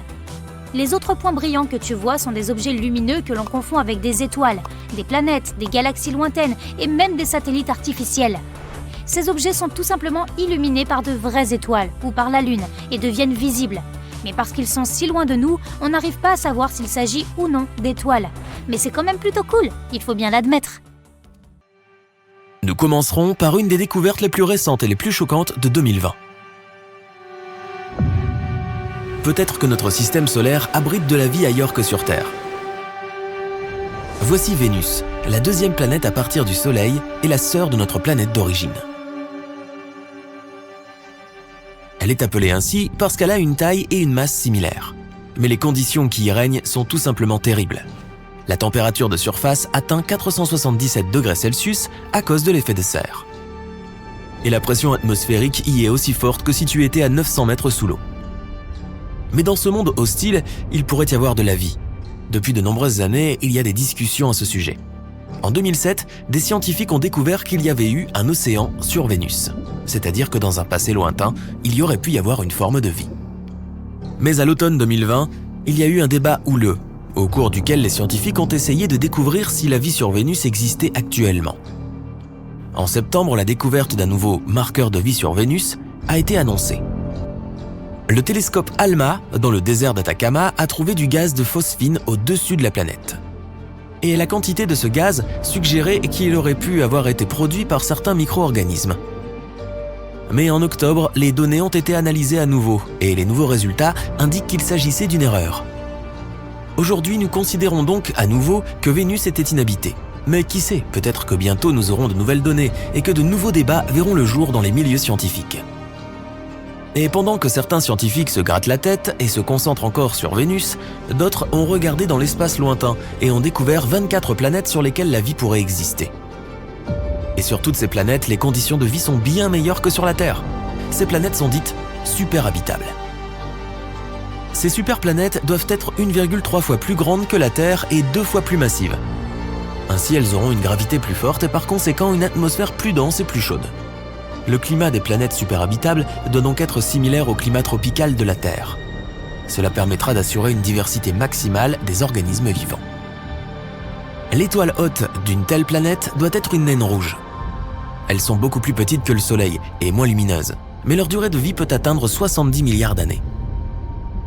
À titre de comparaison, la durée de vie du Soleil est 7 fois plus courte et il en a déjà dépassé la moitié. Or, il vaut mieux privilégier la lenteur et la stabilité. Cela donnera assez de temps à la vie potentielle pour se développer et évoluer.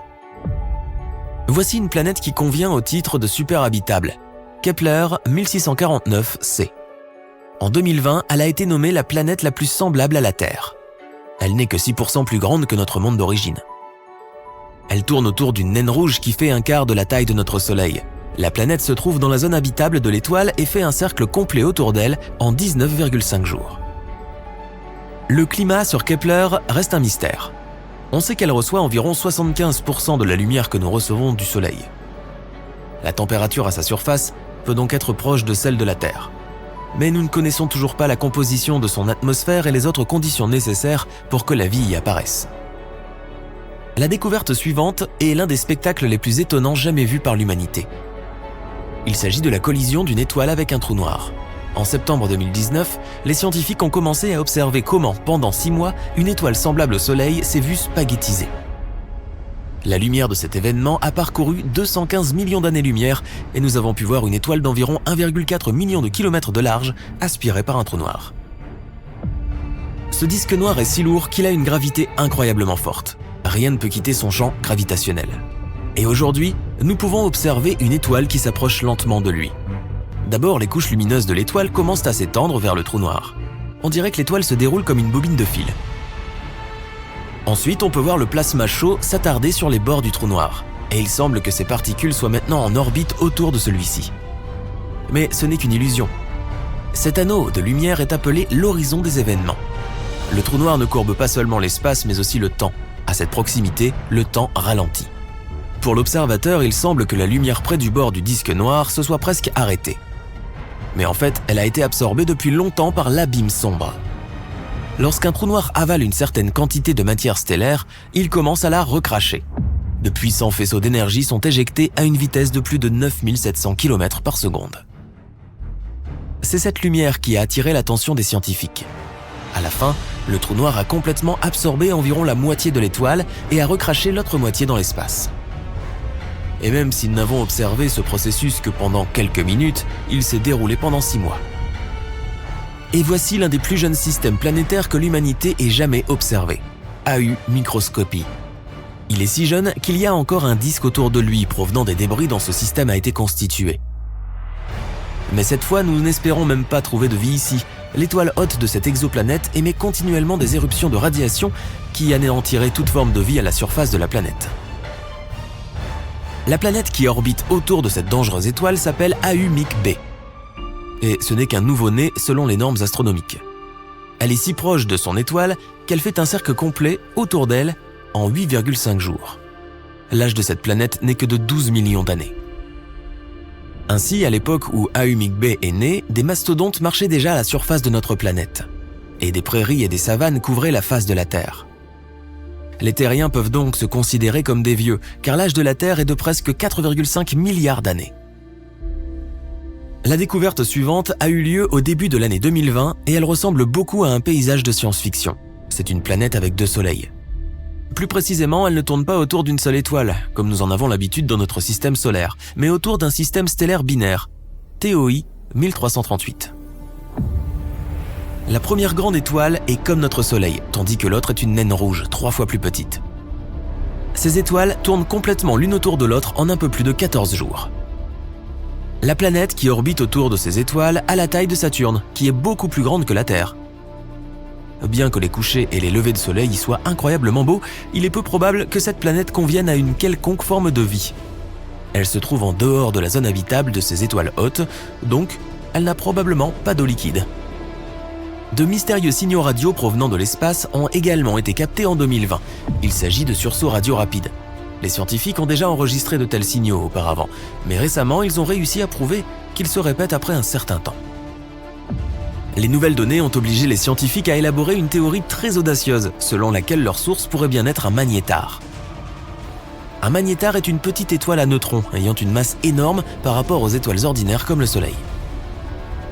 Mais elles ont le champ magnétique le plus fort de tout l'univers. Leur durée de vie est cependant très courte, seulement 1 million d'années.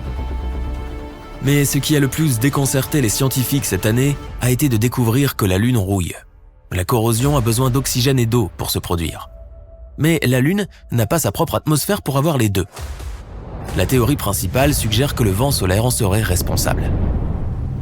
Il se déplace à grande vitesse et racle l'oxygène des couches supérieures de l'atmosphère terrestre. Le vent continue à transporter les molécules d'oxygène dans l'espace et finalement elles atteignent la surface de la Lune et font rouiller les minerais métalliques.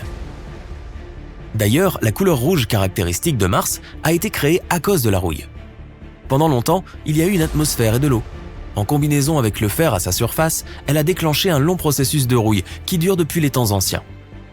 Une autre découverte étonnante a été faite à la surface de la Lune avec un télescope stratosphérique. C'est un télescope transporté par un avion. Ce dernier l'élève à une altitude de 13 km, ce qui lui permet d'avoir une qualité d'image comparable à celle des télescopes spatiaux. Et grâce à un observatoire aussi inhabituel, les scientifiques ont pu trouver de l'eau à la surface de la Lune.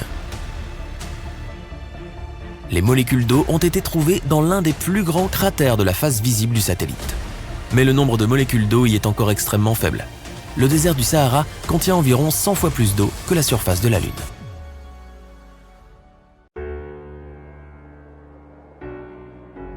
Houston, nous avons de bonnes nouvelles. Un groupe de personnes soigneusement sélectionnées est en train d'être interviewé pour monter à bord du premier volume commercial vers l'espace extra-atmosphérique.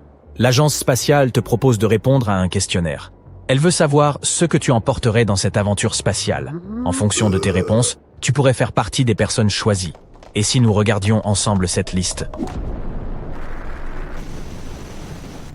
Des crayons. Je n'y aurais jamais pensé, mais c'est logique.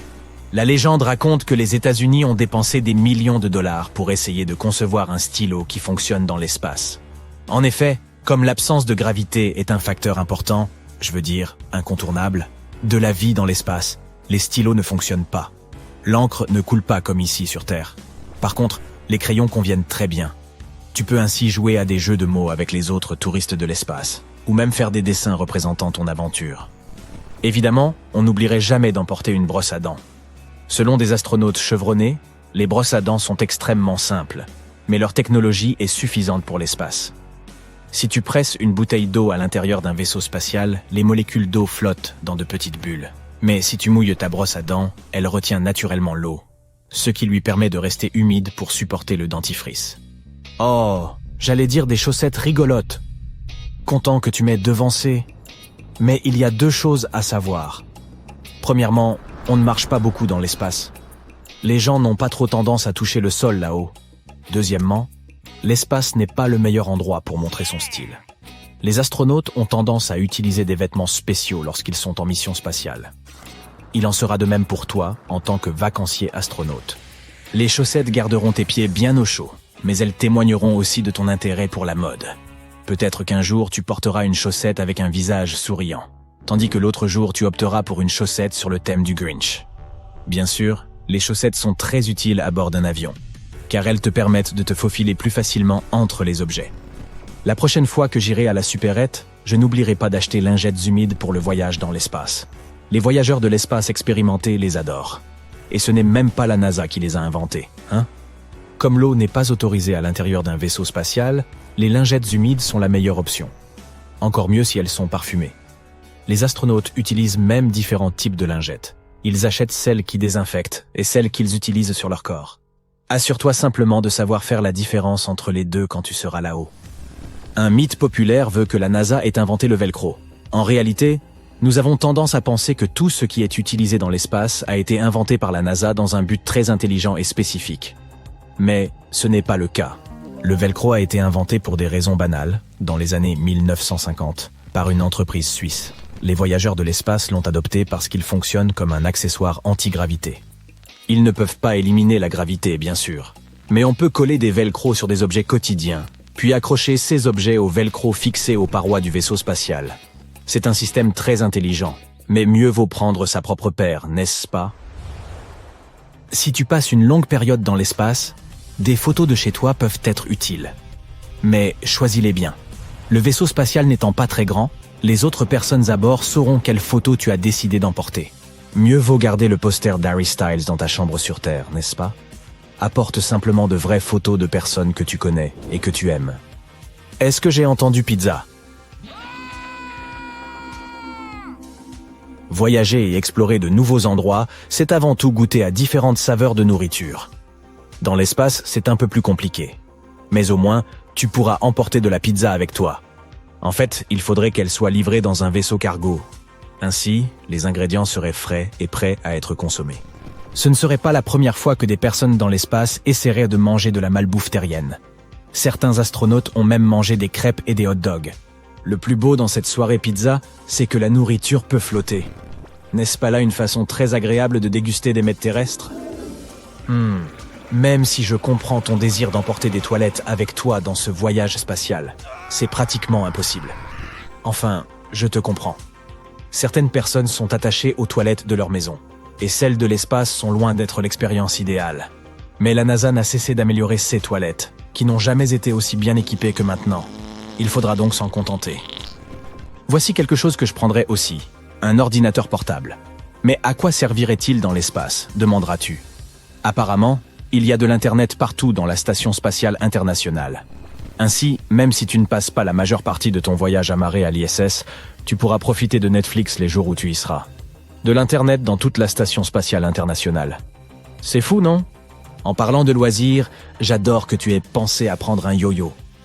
Je ne suis pas sûr qu'il soit très efficace dans l'espace, puisqu'il n'y a pas de gravité pour le faire rebondir.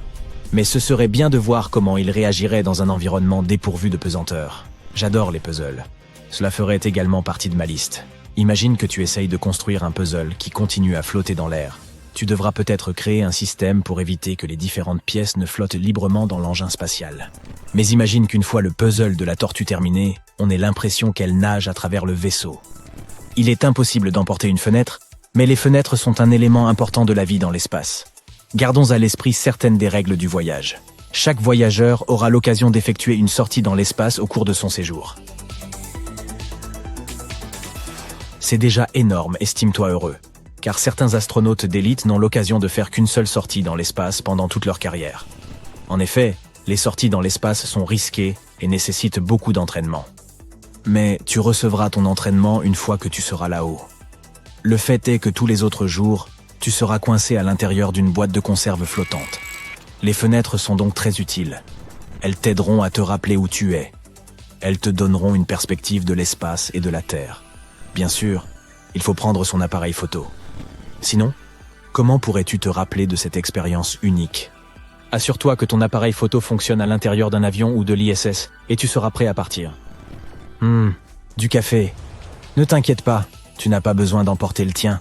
Jusqu'à récemment, les astronautes devaient se contenter de tasses de café instantanées lorsqu'ils se trouvèrent dans l'espace. Mais tu as de la chance, les experts en café ont déjà résolu ce problème. Aujourd'hui, il y a la machine ISS-Presso. Cette dernière a la même taille qu'une machine à espresso terrienne. Mais pour boire le café, les voyageurs de l'espace doivent utiliser une tasse spéciale en apesanteur, ainsi qu'une paille. Si tu essaies de boire normalement, le café chaud ne viendra pas te frapper directement au visage. Au contraire, il restera collé au fond de la tasse. Je dois dire que j'aime beaucoup cette invention. Enfin, pourquoi ne pas emporter ta guitare? J'ai remarqué qu'il te manquait un instrument de musique. S'il s'agissait d'un volume classique, tu devrais peut-être payer un supplément pour les bagages.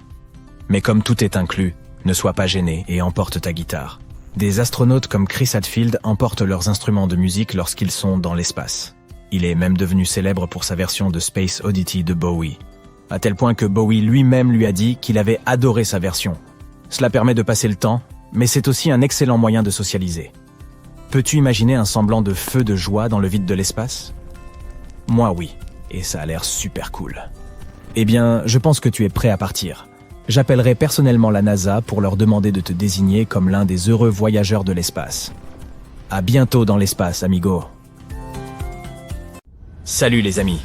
Nous allons aujourd'hui déboulonner quelques mythes sur l'espace. Montez à bord de notre navette et tirons tout ça au clair une bonne fois pour toutes. Imaginez ça. Vous flottez dans l'espace en buvant une tasse de chocolat chaud lorsqu'une pensée étrange vous vient à l'esprit. Peut-on crier dans l'espace? Et si oui, est-ce que quelqu'un entendrait ce cri? Si vous avez vu Alien, vous connaissez la réponse. On ne peut pas entendre les sons dans l'espace. Ce n'est pas que les sons n'existent pas. C'est juste qu'on ne peut pas les entendre. Il n'y a personne de mieux placé pour déboulonner ce mythe que Chris Hadfield. Il a participé à plusieurs sorties dans l'espace au cours de sa vie d'astronaute. Une fois dans l'obscurité de l'espace, on n'entend plus rien. Tout ce que l'on entend, c'est le silence. Un silence absolu. Mais, juste à côté, il y a une énorme boule de feu, le Soleil. Nous n'entendons pas ces explosions parce qu'il n'y a rien pour porter les sons. Mais ce ne serait probablement pas très agréable pour les astronautes s'ils pouvaient entendre tous les bruits de l'espace. Imaginez que vous naviguez dans l'espace, tel un super-héros du futur, lorsqu'une étoile filante passe tout près de vous. Mais attendez, s'agit-il vraiment d'une étoile? Et non, les étoiles filantes ne sont pas du tout des étoiles. Ce sont de petits cailloux appelés météoroïdes qui pénètrent dans l'atmosphère terrestre et créent un beau spectacle lumineux.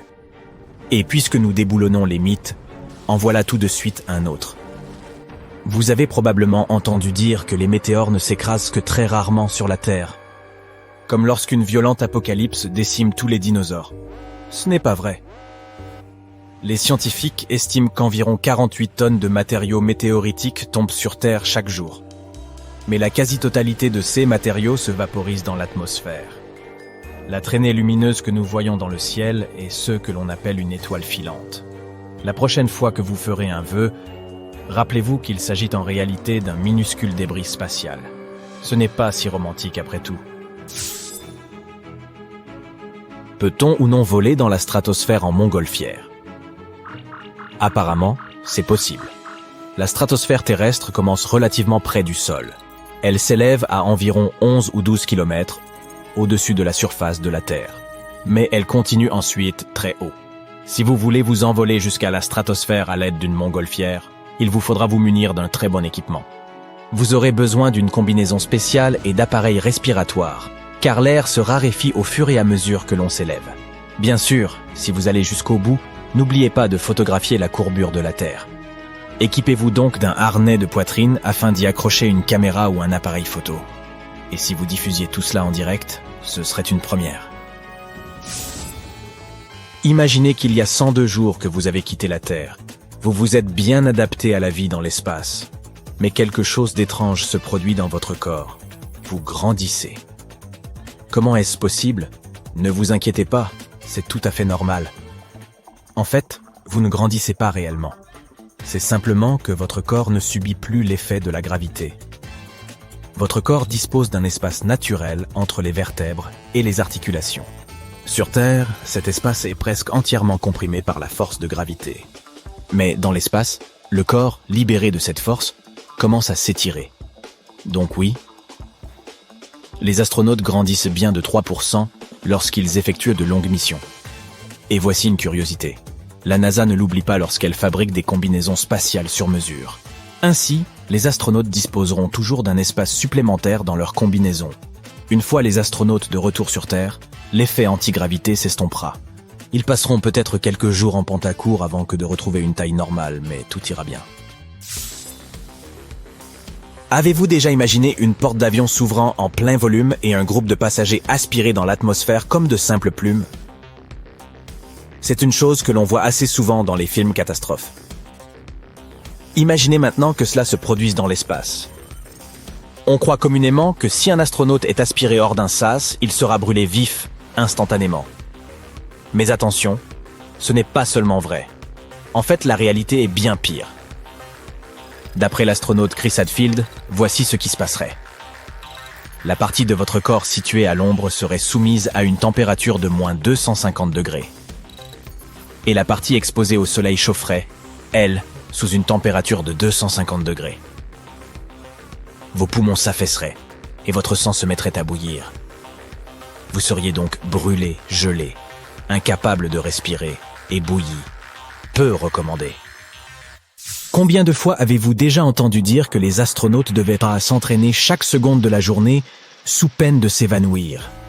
Il s'agit d'un mythe. Vous vous souvenez de ce que nous avons dit de la gravité? En raison de l'absence de gravité dans l'espace, notre corps n'a pas à travailler très dur. Nos torses n'ont pas à porter le poids de nos têtes. Et nous n'avons pas à faire d'efforts pour bouger nos jambes, car on ne marche pas vraiment dans l'espace. Imaginez maintenant que vous viviez ainsi pendant 6 mois, voire 1 an. Vos muscles se transformeraient vite en gelée. Voilà pourquoi les astronautes s'entraînent. Ils s'attachent et courent sur un tapis roulant, ou ils font de l'haltérophilie sur une machine spéciale. De cette façon, leurs muscles ne ressentent pas trop l'absence de la gravité. Ils doivent cependant s'hydrater. Si j'étais astronaute, je demanderais à la NASA si je peux emporter ma gourde d'eau douce dans l'espace avec moi. Vous avez peut-être entendu dire que l'espace sent le steak brûlé, ou la sauce barbecue. Même si cela semble absurde, ce mythe est plus vrai que faux. Les astronautes ne peuvent évidemment pas sentir l'odeur de l'espace lorsqu'ils y sont, car ils ne peuvent pas enlever leur casque. Ils sentent généralement cette odeur une fois que leur véhicule s'est amarré et qu'ils ont ouvert le sas. Apparemment, cette odeur est due à la présence d'hydrocarbures flottant dans l'espace. Qui l'eût cru? Laissez-moi à présent vous poser une question. Pensez-vous vraiment que si les astronautes pouvaient voler à la vitesse de la lumière, ils ne vieilliraient pas d'une seule seconde? Je savais que vous diriez non. Tirons cela au clair. Tout d'abord, nous n'avons pas encore trouvé comment voyager à la vitesse de la lumière. Cela nécessiterait une immense quantité d'énergie et nous ne disposons pas de la technologie nécessaire. Deuxièmement, même si nous parvenions à mettre un humain à l'intérieur d'un vaisseau voyageant à la vitesse de la lumière, cette personne continuerait à vieillir. Elle vieillirait différemment des personnes restées sur Terre. C'est un fait, mais elle vieillirait quand même. Vous croyez vraiment que l'immortalité existe? Et non. Si vous avez vu Avatar 1, vous vous souvenez certainement que les humains ne réussissent à atteindre Pandora que grâce au cryosommeil. Ils congèlent leur corps, les placent dans des lits cryogéniques et voyagent pendant des années sans vieillir. Oui, cela semble incroyable, mais cette technologie n'existe pas encore. Notre corps est principalement constitué d'eau, n'est-ce pas? Et quand on congèle de l'eau, elle se dilate. C'est pourquoi il ne faut jamais laisser une canette de soda sans surveillance dans le congélateur. À l'heure actuelle, si nous congelions le corps d'une personne, l'eau qu'il contient se dilaterait, et cela endommagerait les tissus et les organes. Alors non, nous ne pouvons pas cryodormir pour voyager dans l'espace, pas encore tout au moins. Voici une idée folle. Que se passerait-il si un astronaute emportait un drone lors d'une sortie dans l'espace? À moins qu'il ne s'agisse d'un drone conçu par la NASA, l'engin gèlerait et brûlerait probablement sans protection spéciale. Mais on peut toujours rêver, pas vrai? Deux images changent rapidement devant tes yeux. Notre immense planète et un vide noir. L'image de la Terre devient de plus en plus petite à chaque seconde. Tu t'envoles du vaisseau spatial dans le vide infini et tu ne sais pas ce que tu dois faire. La Station spatiale internationale vole à 400 km au-dessus de la surface de la Terre. Une sortie dans l'espace est une activité de routine pour les astronautes qui y travaillent. À ce jour, ils ont déjà passé plus de 11 000 heures dans l'espace abyssal. Mais, par chance, personne ne s'est encore jamais envolé, comme on a pu le voir au cinéma. Malheureusement, les astronautes sont confrontés à d'autres dangers, non moins terribles, lors de leur sortie dans l'espace. L'un de ces accidents s'est produit en 1966. Eugene Cernan a enfilé son réacteur dorsal et est sorti de la station pour effectuer des travaux de réparation. Le réacteur, qui permettait à notre astronaute de voler en apesanteur, chauffait beaucoup. Eugene avait donc mis un pantalon de protection spécial en métal. Mais cette protection n'a pas été suffisante lors de sa sortie. Au lieu d'éloigner la chaleur, le pantalon a commencé lui-même à chauffer. La combinaison était lourde et inconfortable, comme une armure. Elle frottait contre sa peau et limitait ses mouvements. Travailler en apesanteur est très éprouvant. Et ce jour-là, Eugene a également dû faire face à ce problème de combinaison. À l'intérieur de celle-ci, il avait l'impression d'être dans un bain chaud. La température élevée et le travail intense l'ont extrêmement fatigué, déshydraté, et il a perdu beaucoup de poids. Son visage transpirait et la sueur l'aveuglait. Au cours de cette sortie, notre astronaute a perdu environ 6 kg. Ses camarades sont venus à son secours et l'ont ramené à bord de la navette. Afin de limiter la surchauffe, ils l'ont aspergé d'eau froide à l'aide d'un tuyau. Pour sortir dans l'espace infini, les astronautes doivent porter une combinaison qui est comme une cage pour leur corps.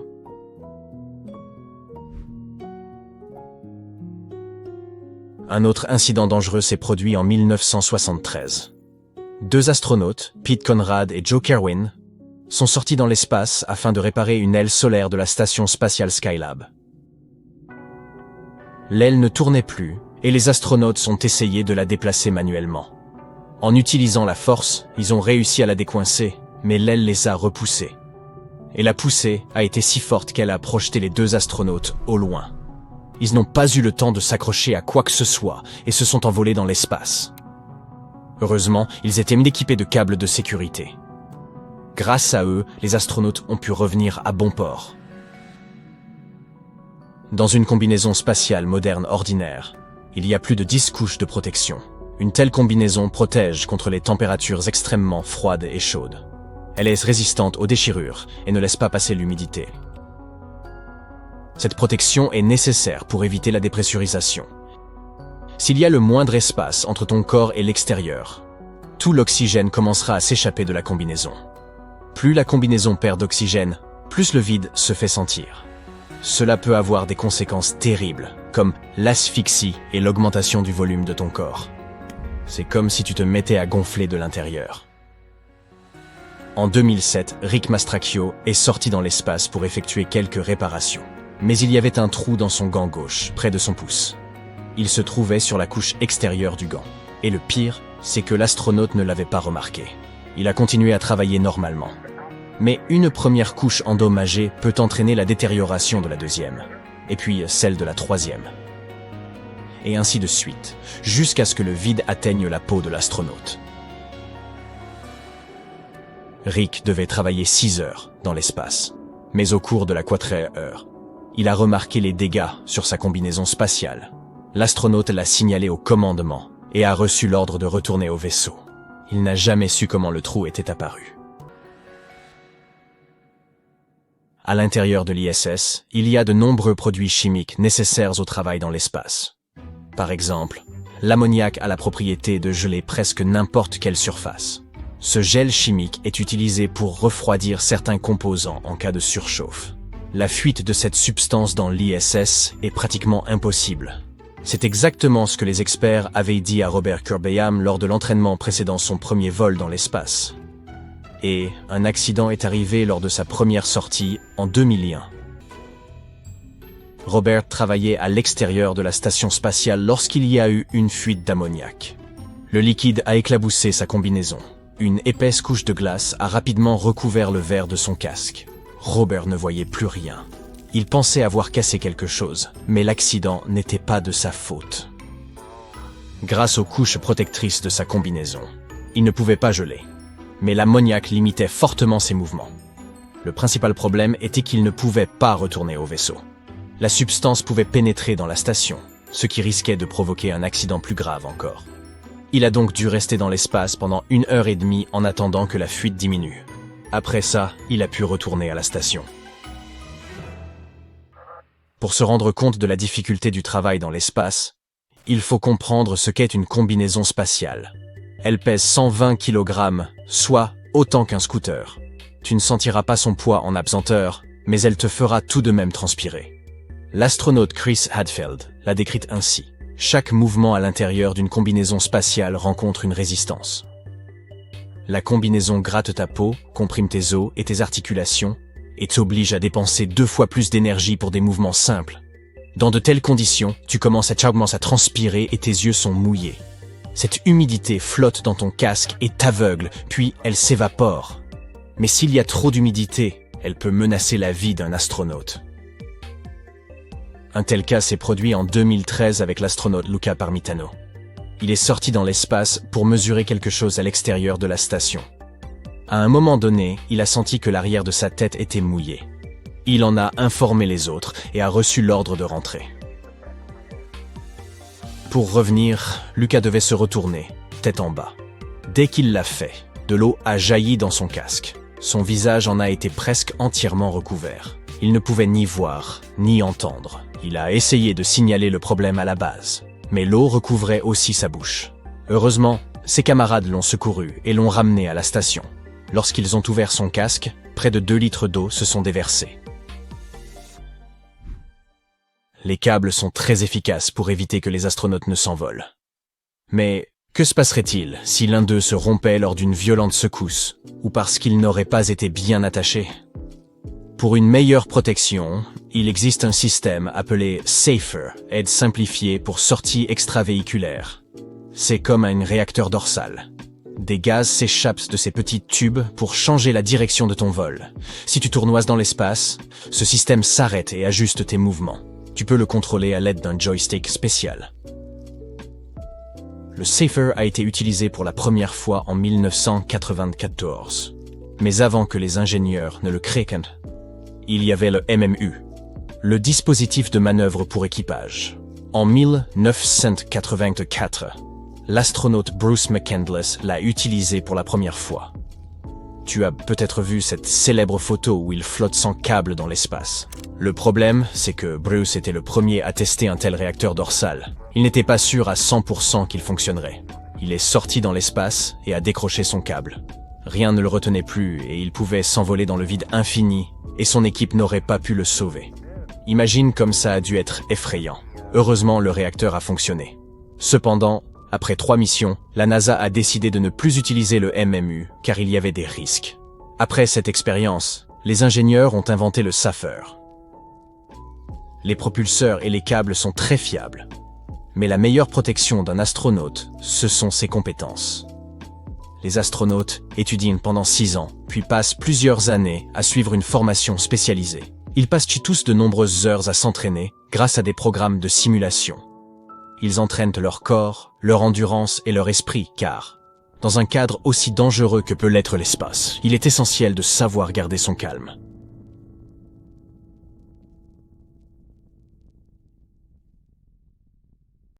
Personne ne t'entendra crier dans l'espace, ou quelque chose comme ça. Nous avons tous entendu cette phrase qui fait froid dans le dos. Et c'est vrai, l'espace est en grande partie constitué d'un gigantesque néant. Il y a beaucoup d'espace dans l'espace. Mais cela ne signifie pas qu'il n'y ait pas de bruit. En fait, il y en a beaucoup. Et certains d'entre eux pourraient même te faire frissonner. Nous allons nous pencher sur les sons les plus effrayants de l'espace. Tout d'abord, comment les bruits cosmiques sont-ils enregistrés ? Le son n'est que la vibration de molécules. Lorsque tu cries, les molécules se poussent furieusement les unes les autres jusqu'à ce qu'elles atteignent l'oreille de la personne en face de toi. Ces vibrations sont alors transmises au cerveau et nous les reconnaissons comme quelque chose dont il nous faut parfois nous excuser. Pour entendre quelque chose, nous avons donc besoin des molécules. Et c'est là que ça se complique. Il n'y en a pas dans l'espace. L'univers est presque entièrement constitué de vide. Oui, de vide absolu. Cependant, les magiciens de la NASA parviennent tout de même à enregistrer les sons de l'espace. Comment font-ils ? Eh bien, il existe certains types d'ondes qui n'ont rien à voir avec les molécules. Nous, les gens ordinaires, ne pouvons pas les percevoir sans certains appareils. Parmi ces ondes, il y a par exemple les ondes radio. Nous avons besoin d'une radio ou d'un appareil de ce type pour les reconnaître. Et c'est exactement ce que font les satellites de la NASA. Ils captent des ondes radio. Grâce à eux, nous pouvons connaître le bruit que font les corps cosmiques. Ces satellites enregistrent une multitude d'ondes, la fluctuation des plasmas, les champs magnétiques et d'autres choses. Les scientifiques de la NASA transforment ensuite tout cela en pistes sonores ordinaires. Et certaines de ces choses font un bruit assez effrayant, c'est le moins que l'on puisse dire. Prenons par exemple notre champ magnétique.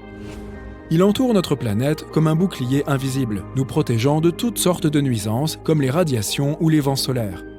Nous ne pouvons ni le voir, ni le sentir, mais aujourd'hui nous pouvons l'entendre. Des chercheurs de l'Université technique du Danemark ont recueilli des ondes magnétiques enregistrées par le satellite Swarm de l'ESA. Ils les ont ensuite converties en pistes audio et ont obtenu un résultat assez effrayant. En vérité, ça ressemble plutôt au bruit d'une effroyable créature nocturne. Et si tu as en tête la carte du champ magnétique terrestre, tu auras l'impression qu'une araignée rôde dans les parages. Brrr! Et ce n'est pas le seul son étrange que nous avons capté sur Terre. Récemment, nous avons capté un autre signal radio en provenance de l'espace. Les scientifiques ont découvert qu'il provenait d'un endroit très éloigné, à des milliards d'années-lumière de nous. Ces salves ne durent généralement pas plus de quelques millisecondes, mais celle-ci était exceptionnelle. Elle a duré environ 3 secondes, soit des milliers de fois plus longtemps que d'habitude. En même temps, le signal était très précis, à tel point que les scientifiques l'ont même comparé à un battement de cœur. Les scientifiques pensent que ce signal est causé par des pulsars ou des étoiles à neutrons. Autrefois, Nikola Tesla a capté quelque chose de similaire. Malheureusement, à l'époque, on ne connaissait pas les pulsars. Tesla était donc persuadé d'avoir capté le message de créatures extraterrestres.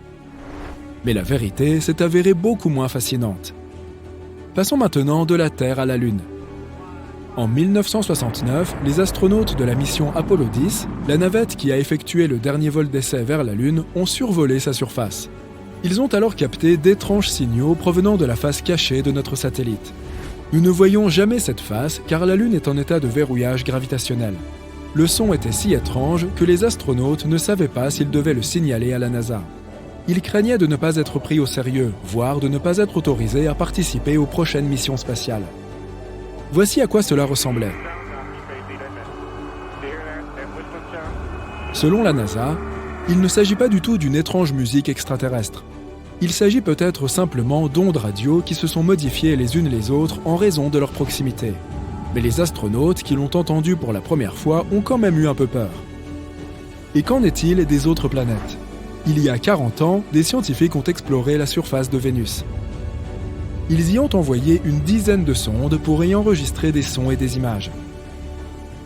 Nous savons maintenant quel genre de bruit émet Vénus, qui pourrait facilement nous détruire si nous nous en approchions. On ne s'attendait pas à autre chose de la part de la planète la plus dangereuse du système solaire. Hélas, Vénus est encore plus toxique que les trolls qui sévissent sur Twitter. Et ces sondes n'ont pas fait long feu. Elles sont rapidement tombées en panne après leur arrivée. Ensuite, nous avons Jupiter.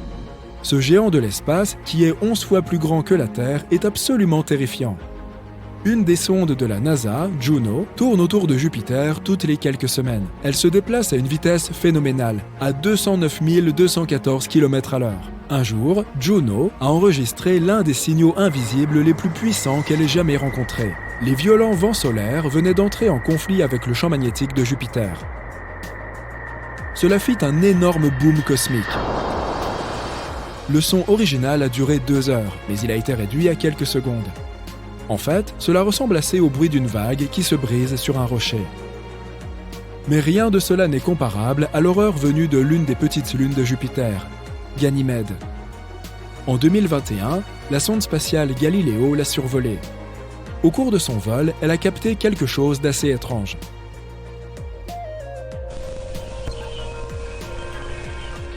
Ces bruits sont des radiations de satellites. On dirait un peu le bruit d'une jungle ou celui de milliers de chauves-souris qui attendent de te surprendre en pleine nuit. Passons maintenant à Saturne. Ce signal a été capté par la station interplanétaire automatique Cassini-Huygens, lancée dans l'espace en 1997. En passant devant Saturne, Cassini a enregistré un son assez effrayant. Ces cris tout droit sortis de l'enfer ne sont que de simples ondes radio. Et ce n'est pas très différent de ce qu'émettent les aurores boréales sur Terre. Un peu plus tard, Cassini a capté un autre signal, le bruit des éclairs et des orages sur Saturne. Ces sons sont assez intéressants. On dirait un peu des pop-corns qui éclatent ou un compteur Geiger, n'est-ce pas ? Mais c'est simplement parce que ces éclairs sont extrêmement rapides. Nous allons maintenant sortir du système solaire. La célèbre sonde Voyager 1 a été lancée en 1977 et continue de nous envoyer des données 40 ans après son décollage. En 2012, elle a quitté le système solaire pour entrer dans l'espace interstellaire. C'est alors que Voyager 1 a enregistré des ondes de plasma. L'enregistrement original a duré 7 mois. Mais les scientifiques ont eu pitié de nous et l'ont réduite à 12 secondes. Ce n'est pas vraiment sinistre, mais ce n'est pas très rassurant non plus. Et bien qu'il semble que rien ne puisse surpasser les horreurs de Saturne, nous allons maintenant examiner l'un des objets les plus effrayants de l'univers, un trou noir. Ce son a été enregistré par le télescope spatial Chandra. En étudiant un amas de galaxies dans la constellation de Persée, on a découvert quelque chose d'étrange. Les mouvements ondulatoires au centre de l'amas. Ils s'étendent dans toutes les directions comme des cercles sur l'eau. Les scientifiques ont déclaré que ce phénomène était dû à un trou noir supermassif. Or, les trous noirs ne dévorent pas toujours entièrement les objets spatiaux. Parfois, ils les recrachent. Cela entraîne des vibrations gazeuses que l'on peut convertir en bandes sonores. Ce qui est intéressant, c'est que l'oscillation de chacune de ces ondes dure environ 10 millions d'années. Cet enregistrement est donc très accéléré. Les scientifiques ont réduit le délai entre les oscillations environ 144 quadrillions de fois. Et voilà ce que ça donne. C'est probablement le son le plus sinistre de notre liste. Il n'est ni très puissant ni très violent. Il a plutôt quelque chose de sombre et d'inquiétant. Voici donc les sons spatiaux les plus effrayants captés par la NASA. Comme je l'ai dit, la plupart d'entre eux ne sont que des ondes radio. Mais il est toujours amusant de se faire peur de temps en temps.